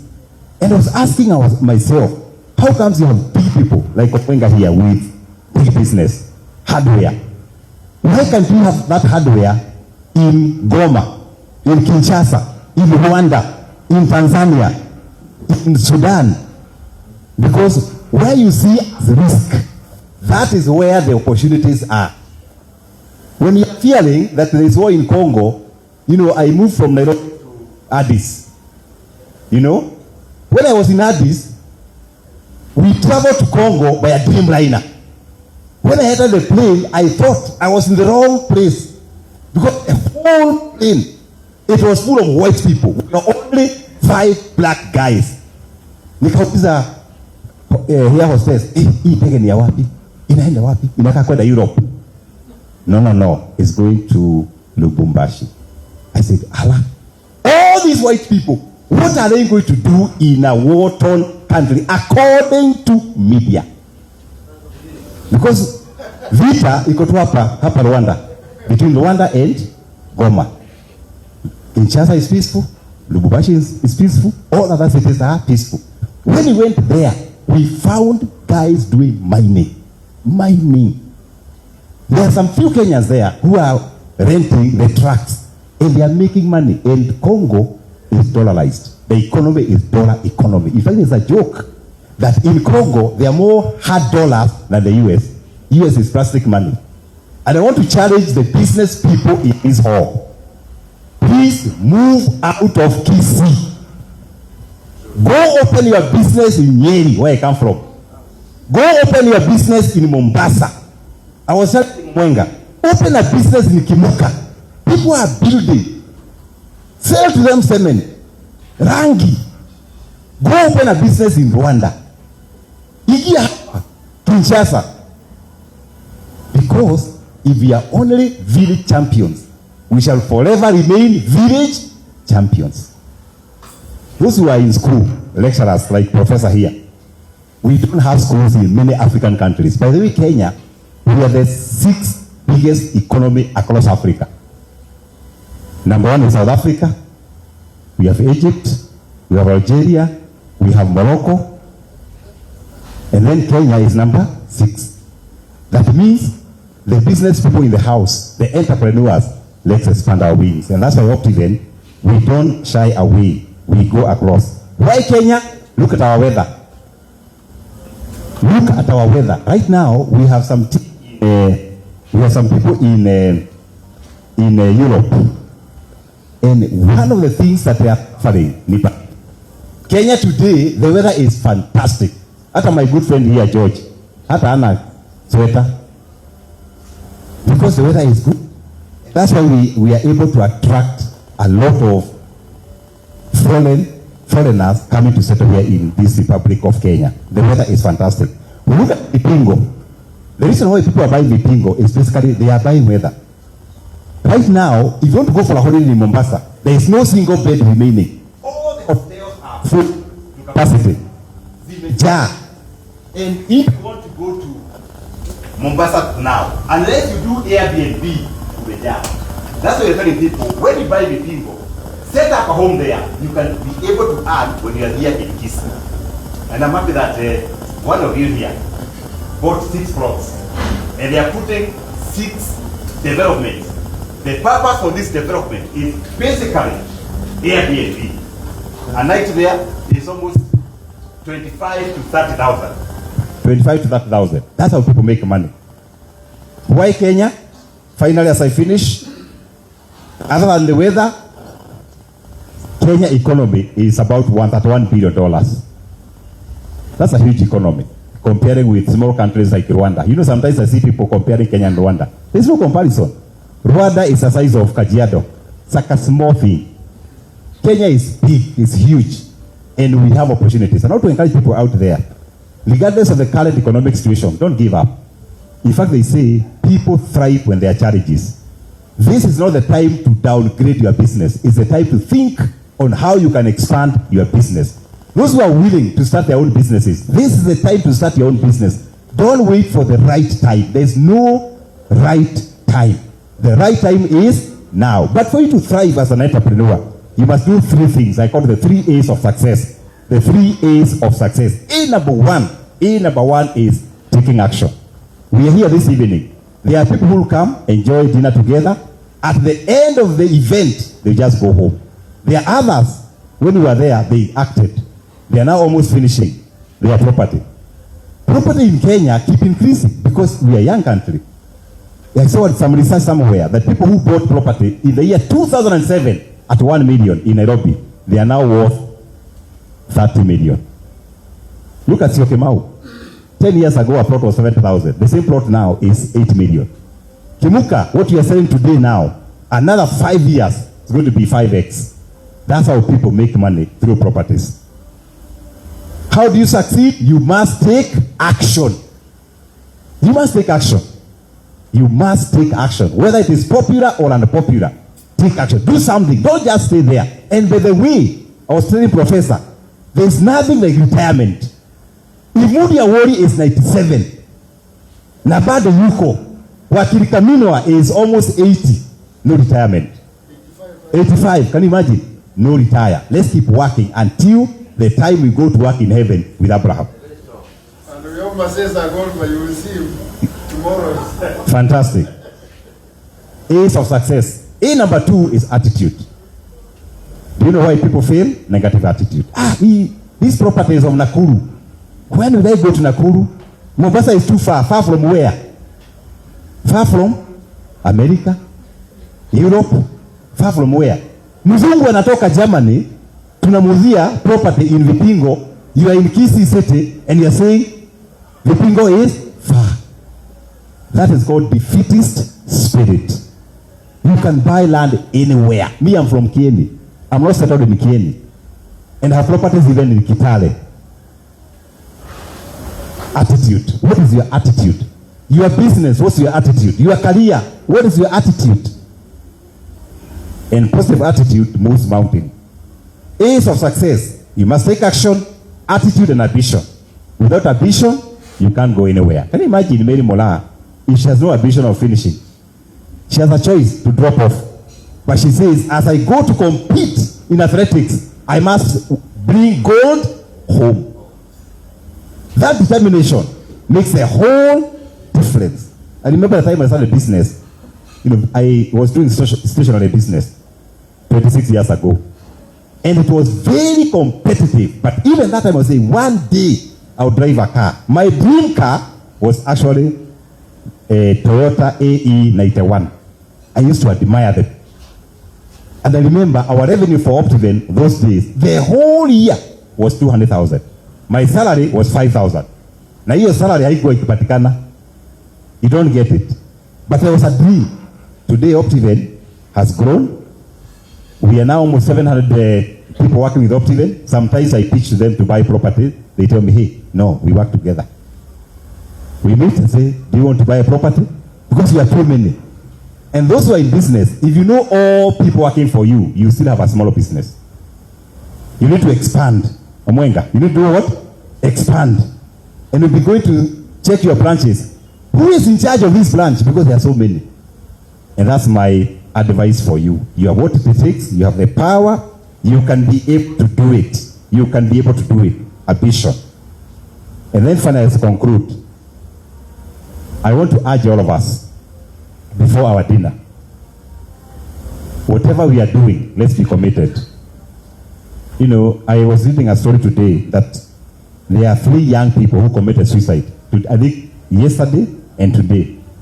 And I was trying to check. A young person committing suicide. Why? Because we have allowed ourselves to cook negativity within us. The same with the business people. Did you see the guy from Kisumu with Alexa or E8? He drove, committed suicide. Please, even if you have loan facility, don't commit suicide. Hata fadhali uzime simu. Wakikuita hauko. Wakikutafuta hauko. Goja wakuje wauze vitu, wewe uko hai. Don't commit suicide.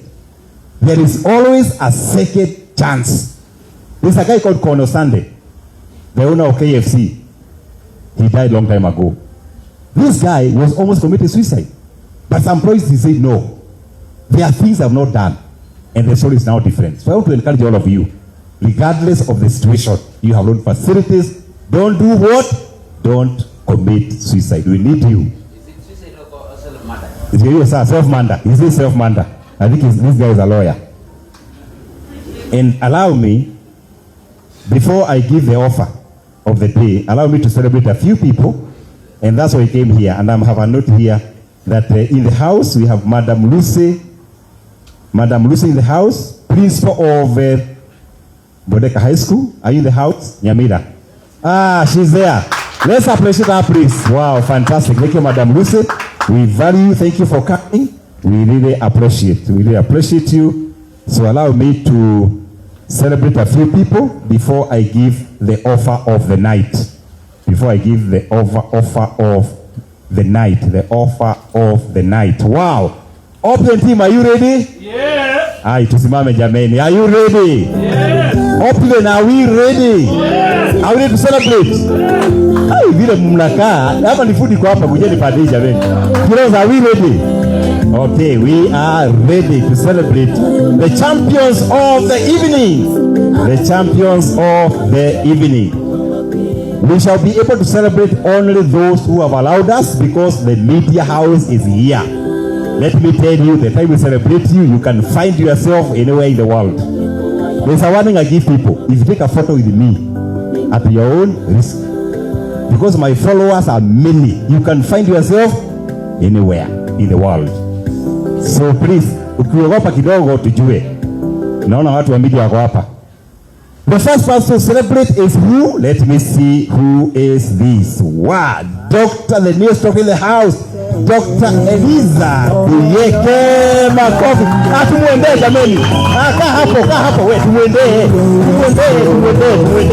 Hai, tumwendee. Weka music.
Wow.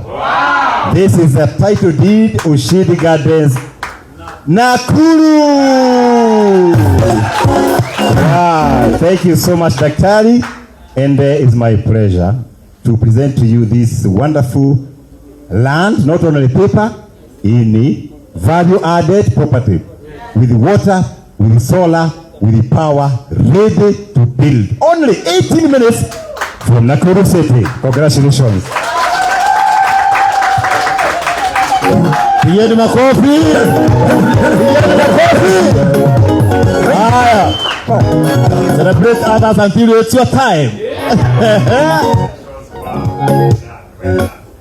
Okay. You do the signing and then you want to say something? Good evening. Good evening. Thank you so much. I want to appreciate Dr. Washuri. I was here the last time they had the dinner. He really talked much. I think even this time we not talked much like last time. He told us his story, a lot of story. I wish he could share what he shared. Very motivating, and I hope you're gonna share your books again. Last time you gave some books to us, and it's encouraging. I don't want to bore you with the stories, but one thing I will tell you is this: just do your deep research. Whether it's your networks, I'll be one of them if you want to refer. Then you can go to the ground. Personally, I've gone to that place, not once, not twice, not thrice. Mache, as I call you, you can attest to this. Just go to the place, just put your timer, and what you're saying here is true. This is the title, but there are others on the way. Malindi, you didn't mention Malindi. Yes. Malindi is very nice. They take you to Malindi Airport, you land there, and it's just some distance to the place. I hope the mangoes are still there. I enjoyed so much mangoes. One thing I'll tell you is this. In this life, it may take a long time. It is a risk, but it's worth it. I mean, we need to live a life with a purpose. Yes. Sometimes you wake up, you don't know what to do. But just begin. It may look like you're doing a short or a small step, but try. Maybe thank you also for appreciating and celebrating me for being the new doctor in the house. It is also a long journey. It has not been easy. But let me tell you, all these things, how you invest in life, the academic journey, and everything you do, it takes commitment. The 3 A's that we've been told, please let us take them into action. Makofi kwa daktari. And of course, you need neighbors here for Nakuru. And Nakuru is a beautiful, beautiful property. And since I'm here as a team leader, I'll give him an offer. If today you book Nakuru, today, with what you have, could be X what you have. I don't know what you have. You just say, select for me a plot in Nakuru. We have only 62 plots remaining. We close the project. Today, we are selling this property at 1.1. We'll show 5,000. 1.195. Today, if you say, George, I want something in the city of Nakuru. Today, this is the offer. It's not $1 million. It's below $1 million. 995,000. That's the offer. And if you book today, we also pay for you the closing costs. Taxes, nini, wapi, we pay for you. We deliver the title again in this hall very soon. That's Nakuru for you. And once you come, we have an office in Nakuru. The lady is here. Grace is here. She's the manager in Nakuru. Odieki is on the ground. Odieki is the man who has planted that project 3,000 trees. And when Odieki, who is from this village, when Odieki plant a tree, it doesn't haikauki. Miti ya Odieki yote inaenmea. Alipanda Kitengela to compromote. Akaenda Murang'a, Odieki from this village, from Kisii. Tukamtoa Murang'a, akapanda miti yote ikamea. Kwanza matunda inazaa double mapacha Odieki. That's why I love Kisii and Nyamira. Now wako Nakuru. And he's planting trees there. Now they are big, Mr. Mwenga. So daktari, congratulations. I can't wait to open your house. May God add you money. May you become a billionaire. Na mimi nasalimia kwa watu wanakuwa mabillionaire. Nisalimie. You are the next billionaire. Pesa itakuja from north, from south, from east. God bless you. We value you. Makofi kwa daktari jameni. Wow, thank you very much. Wow, fantastic. This is Dr. Eliza. Thank you very much. Haya, wengi wanaogopa kamera wanasema wasiitwe, ni sawa. The next person to celebrate na tunamwendea. Optiven hoye. Optiven hoye. Energy. Bas, sisi tunakuwaga hivyo ama tunakuwaga mawazimu Optiven. Hoye Optiven. Bas. Hakuna ma-stress Optiven. You come to our devotion. We are like 700 of us crazy people. The next person to celebrate, I'm so happy, I feel like dancing. The next person to celebrate is who? Timothy Maumba Agolo. Woo! Aendewe, ako wapi? Aendewe, ako wapi? Ako wapi? Aendewe, ndio huyo sasa.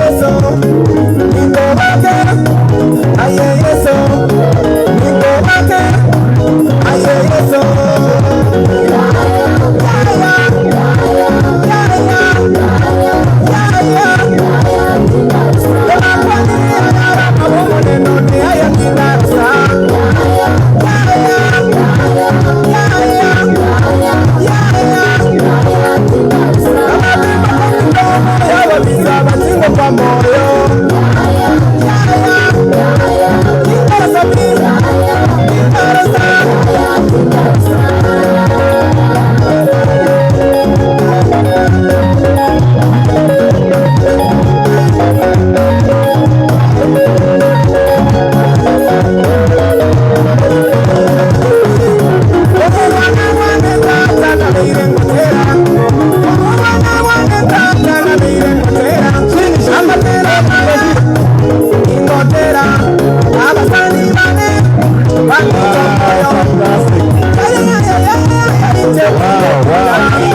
Leo. Thank you so much. Maybe you can tell us how you are feeling. Congratulations. This is also Nakuru. Can you imagine? This is Ushiri Gardens, Nakuru. Wafikiaje sasa? You're the newest investor in town.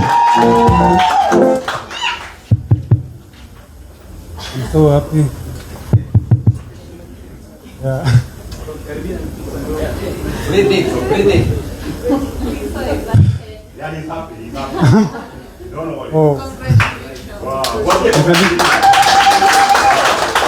Yeah, I'm so happy.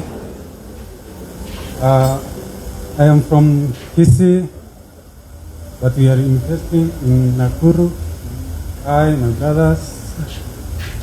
So I came on behalf of my brother Dimot, who is in the United States of America. Wow. Yeah, I say thank you. Wow, now it's my honor to... Sasa hiyo salamu ya kuwa bilionea. Wow, mpigeni makofi. Oh my goodness. Yako pia inakuja. Asante.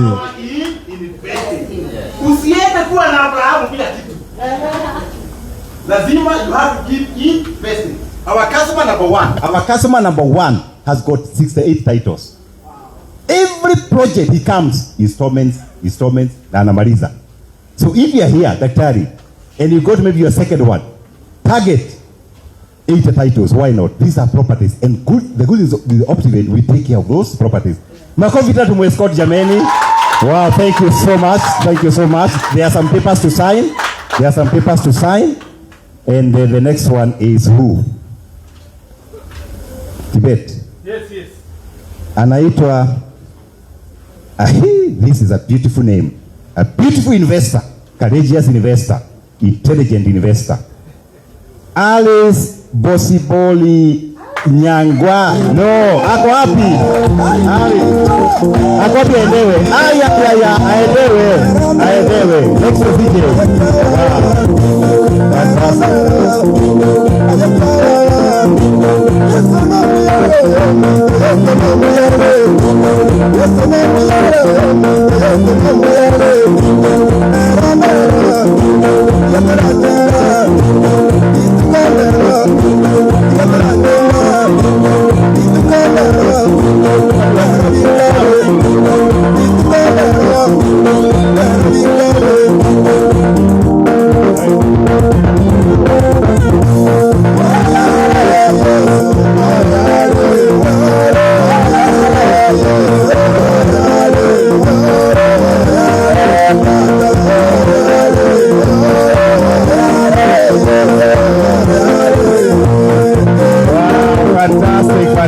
Fantastic. As we love dancing for our customers, because our customers are our bosses. Our customers, they are our employers. Employer is not Joshua Shiri. Employer is our customer. So we dance for you, we smile, we love you, we spoil you. I don't go to your office, we spoil you at Optiven. How are you feeling, my sister, that now you own something in the city of Nakuru, Shiri Gardens, Nakuru, a beautiful project that we are given an offer tonight for people who want to commit tonight. I feel so overwhelmed. I'm happy. I'm extremely happy. I encourage everybody to honor. Wow. She's excited, she's happy, and now this is your title deed. Ngoja nimsalimie. Tupige makofi tafadhali, tupige makofi. We clap for others until it's your time. There's a gift, isn't it? Yes. Wow, there's a gift. So this is a bag, labeled Optiven. Wherever you go, carry your stuff. Asante sana. Makofi jamani.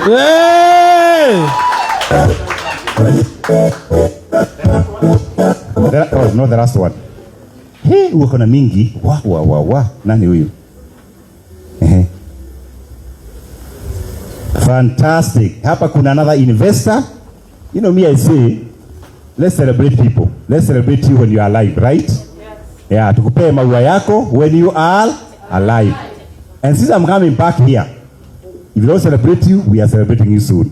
This is Bernard Nyamboga Gisiola. Wow. Aidewe. Hapo wapi? Haya. Aidewe.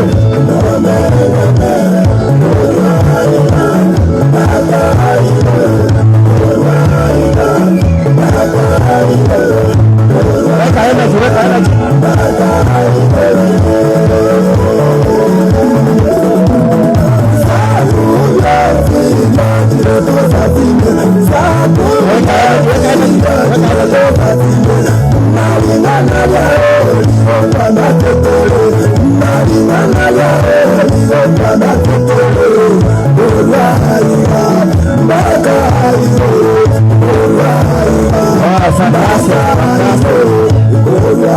There are 3 titles for the family. There is this one for this is where this is Great Oasis. This is Nanyuki. The other one is for Christine Nyamboke Omwenga and Elvis Molala Gisiola. Wapi hiyo title yake? Okay, this is another title. Fantastic. Wow, this is which project? This is now Nakuru. They are in Nanyuki. This is Gardens. This is another one, isn't it? They are 3. Beatrice. Fantastic. She has Nakuru. She has Kemuka Commercial, Vipingo, and Nanyuki. Hey, Jameni. Wow. I'll give you all these titles. Wow, karibu hapa, I can present to you. Let's appreciate Omwenga. Really, let's clap for him. A big investor with so many title deeds. Yes, and he's inspiring possibilities by inviting his friends. Wasikiaje, on behalf of your family, you keep investing in this republic. You are in Nanyuki, you are in Kimuka, you are in Vipingo, you are in Nakuru, you are also in Kitale, you are in Wema. Wema is a project in Nyeri. Wewe tukaa Kisii. Watu wameshaenda Nyeri kwa Munyoro. Shauri yako. Unasikiaje? I'm extremely excited, Daktari, for this opportunity that you have offered my family and my friends. I really appreciate it. Makofi kwake na apege gift, apewe gift. So every family member ako na gift yake. CJ, kuja saidia baba. CJ, come say help your father to carry stuff. There are bags there. Written Optiven. Wow, fantastic. Meaning optimizing ventures. Wow, I am telling you. Hey, kofia hizo. Hata huyu CJ avae moja. Kwani kuna nini? Daddy ana invest. Ndio hiyo sasa Optiven, the color of prosperity. Wow, fantastic. Weka hiyo photo sasa.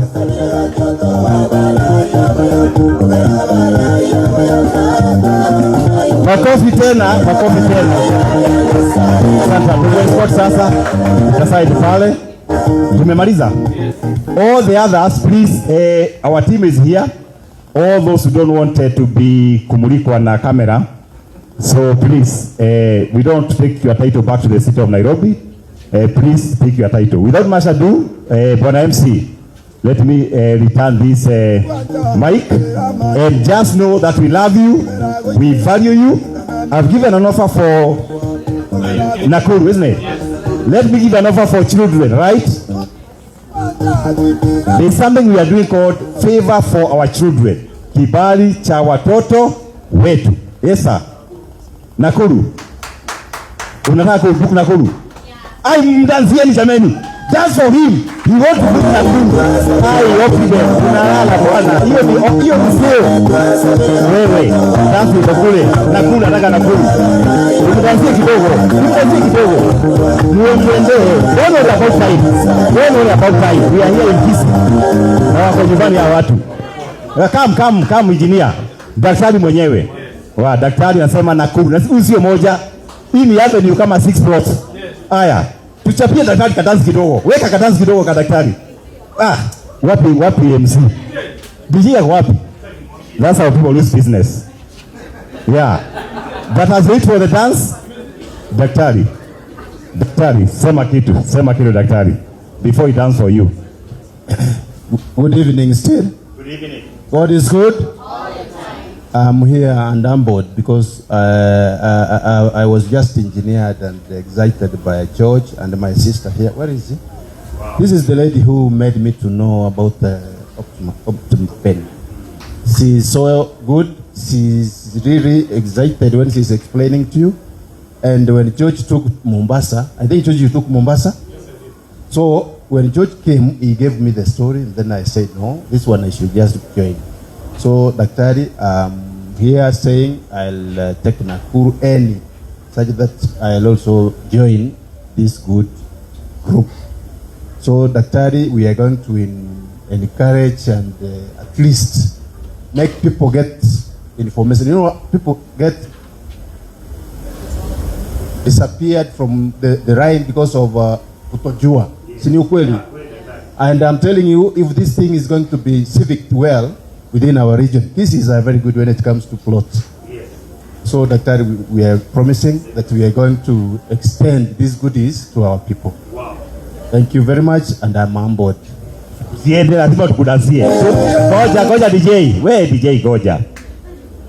If you believe that you want to join to be a neighbor of who is who, yani Daktari himself, just stand. You say, George Washuri, I must take Nakuru. Chukua tu mkono. Nitakuja mahali uko nikusalimie.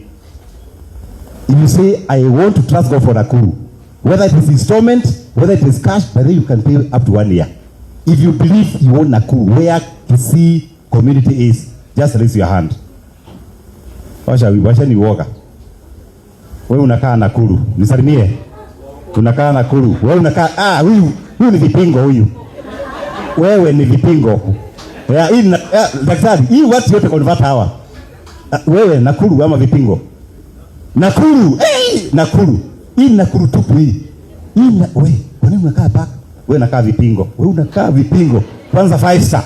Hii Nakuru. Nakuru. Nakuru. Nikusalimia na kuaga very wealthy. Wanakame park, utaona mambo vitateka magani. Nakuru. Vipigo kama Nakuru. Haya, Nakuru. Hii salamu inaleta good luck. Nakuru. Wewe ni wapi? Nakuru. Of course. Sasa wewe rafiki yangu, twende vipigo sasa. Wewe Nakuru. Wapi huko? Wa Munyoro, Nyeri, Wema. Hapa ni siasa. Ngoja nitoke hapo. Lakini hapa kuna vipingo hapa. The way I see you. Hapa ni Mombasa tupu hapa. Twende Mombasa. Dugu, twende na Mombasa. Haya, there is an offer for tonight. 990 what? Kibet. 995. Na nikulipie nini? Tukulipie crossing cost. Wewe kadansi ya daktari jameni. Wewe jameni. Wacha nini? Hiyo ni daktari hiyo. Enda simu ya daktari, Wewe. Daktari. Hiyo ni daktari. Wow, thank you daktari. And thank you George for encouraging your friend. By the way, that's the true friend. Kuna wengine wakijua kuna dina hawabii wengine. That's a true friend. George is a true, genuine friend. Thank you George Nimsik. And the last time we came, he really encouraged me by the way. And he told me, come back. When you come back, I'll have something. Thank you, Daktari. We value you. Makofi tena.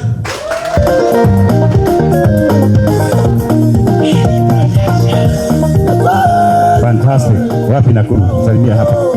Hapa iko Nakuru. Nimesikia kuna Nakuru hapa. Wewe ni vipingo sasa tuwe maneiba. Nakuru.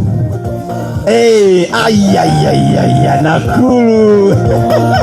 Please for. I'm happy. I am the happiest man around here. Offer kwanza. Another offer for wamesema tupeane offer ya wapi? Malindi for watoto. Vision for Malindi is basically a mentorship thing. You know, I do mentorship for business people, but I also love children. We mentor children because we know George tomorrow is me and George, the two Georges, and Omwenga, we are advancing, isn't it? The customer of tomorrow wako hapa. So all these children, we pick them up, put them on Jabu Jet, take them to Malindi, talk to them about real estate, and they invest. So it's like a free plot. We are offering at 159,000, including an air ticket. Even if you have 10 children, we take them by air to mentor them. But because you are here, if you commit for your children today, and then you can own a title on behalf, we shall pay for you 20,000 Kenya shillings. So instead of 159,000, you only pay 139,000. Na tukulipie transfer hiyo mtoto, tukupatie air ticket from Jomo Kenyatta all the way to Malindi by air, Malindi tour, and we talk to them personally. I talk to them. Sometimes I pray for them to be the next billionaires. It is possible and doable. The last offer, Vipingo. Those who commit for Vipingo tonight, Vipingo is a beautiful project. There are 2 zones, 4-star and 5-star. Optiven, if you commit today, whether you are paying on installments, whether you are paying on cash, we will pay for you 20,000. Without much ado, allow me now to hand over this to our MC of the night. Nani huyu? Okay. There is a very, very senior person who has come in without our knowledge. Amekuja polepole tu. And I want to recognize him. Captain for Kisii Golf, where we are tomorrow, Mr. Adrian. And other golfers in the house. Captain, kuja tu nikusalimie. And if you are a golfer, we are meeting tomorrow. Please stand if you are a golfer. Thank you, Captain. We value you, man. And we are here to support you. And all the golfers, the golfers are here. And Captain, because these are your people. Captain, I know that dinner is ready. Mr. Adrian, just say something. You just say something, Captain. Asante sana, Daktari. Thank you so much. I say something.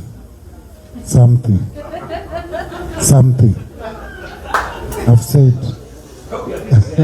Anyway, Daktari, thank you so much. I won't speak much. I'm fish out of water. This is not my area. Tomorrow we have the tournament. Thank you to Optiven. I hope again we'll see you tomorrow at the sports club. Karibuni nyinyi wote. These are the golfers. You can see them. Vice captain is there. Newest Daktari is there. Kanyo is here. Andrew is there. The ladies don't want to stand up. There are 2 of them there. I can see them. There's another one here. There's one there.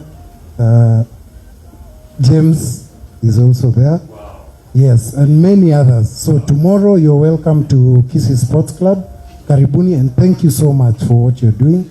It's the second time you supported the ladies last year. Wow. You remember? And welcome again tomorrow. Asante sana. Tupigie Captain makofi jameni. Mungu amenia. Thank you Captain. Asante sana. God bless you. God bless you. Tajirika kabisa mara 10. Now, anybody with a child, either here or at home. Kuna watoto 1, 2, 5, 10. Many. He has many, isn't it? Anybody with a child? Okay. Kuna mtoto, watoto wengi, isn't it? We, haya, ashukue hiyo offer. Another offer for Malindi. Which other offer? Another one for Malindi. Ile kona imenyamaza. This corner here. Let me say hi to them. Yeah. Hii ni salamu za baraka. Yeah, ukinisalimia unapatanga property. Hii ni baraka tu. Hii ni za baraka tu, kuna kitu kingine. Mimi nasamlingia watu wanakuwa mabilionea. Hii ni baraka tu. Tuwapigie makofi jameni. Haya. Engineer, unataka kujaribu gani? Anashukulia mtoto au unafanya nini? Nachukulia mtoto. Ai, makofi jameni wa Optiven bwana. Leo kelele ya mtoto, isn't it? Engineer amesema watoto grandsons wake anashukulia every person a property. Thank you engineer. That's a good support. Without much ado, bwana MC, nimefanya kazi mzuri. Nitarudi hapa tena. Wapi? Aya, watoto ndio hao sasa. Haya, nisalimie professor. For my granddaughter, Granddaughter wake ameshapata property in Malindi. And by the way, this property is red soil. Sio kichaka. The neighbor is very technical. The other neighbor is a 6 billion solar plant by Chinese. So what you have done, akiolewa unampea title. Hii mambo ya kupeana vitanda, it is terrible. Vitanda, mabaskets, pea mtoto title. Unaasha legacy, isn't it? Thank you Professor bwana. Yeah, wewe kaa tu mtoto umpei kitu. Ukizeeka hata kuangalia, ukimpea shamba za hii, ukizeeka anakununulia Lexus. Haya, asante. Thank you so much Dr. Sio, pigeni makofi. Haya, tusimame kidogo, tusimame. Nataka tupige makofi ya daktari, ametufungua mahali, si ndio? Na ametupatia ofa mzuri sana. 995 for Nakuru, 139 for Malindi ya watoto, si ndio? Na 20,000 off property yote ya Vipingo. Sasa hata mimi, unajua internal customer anatulitiwa, tukitreat external hata mimi hapo naingia.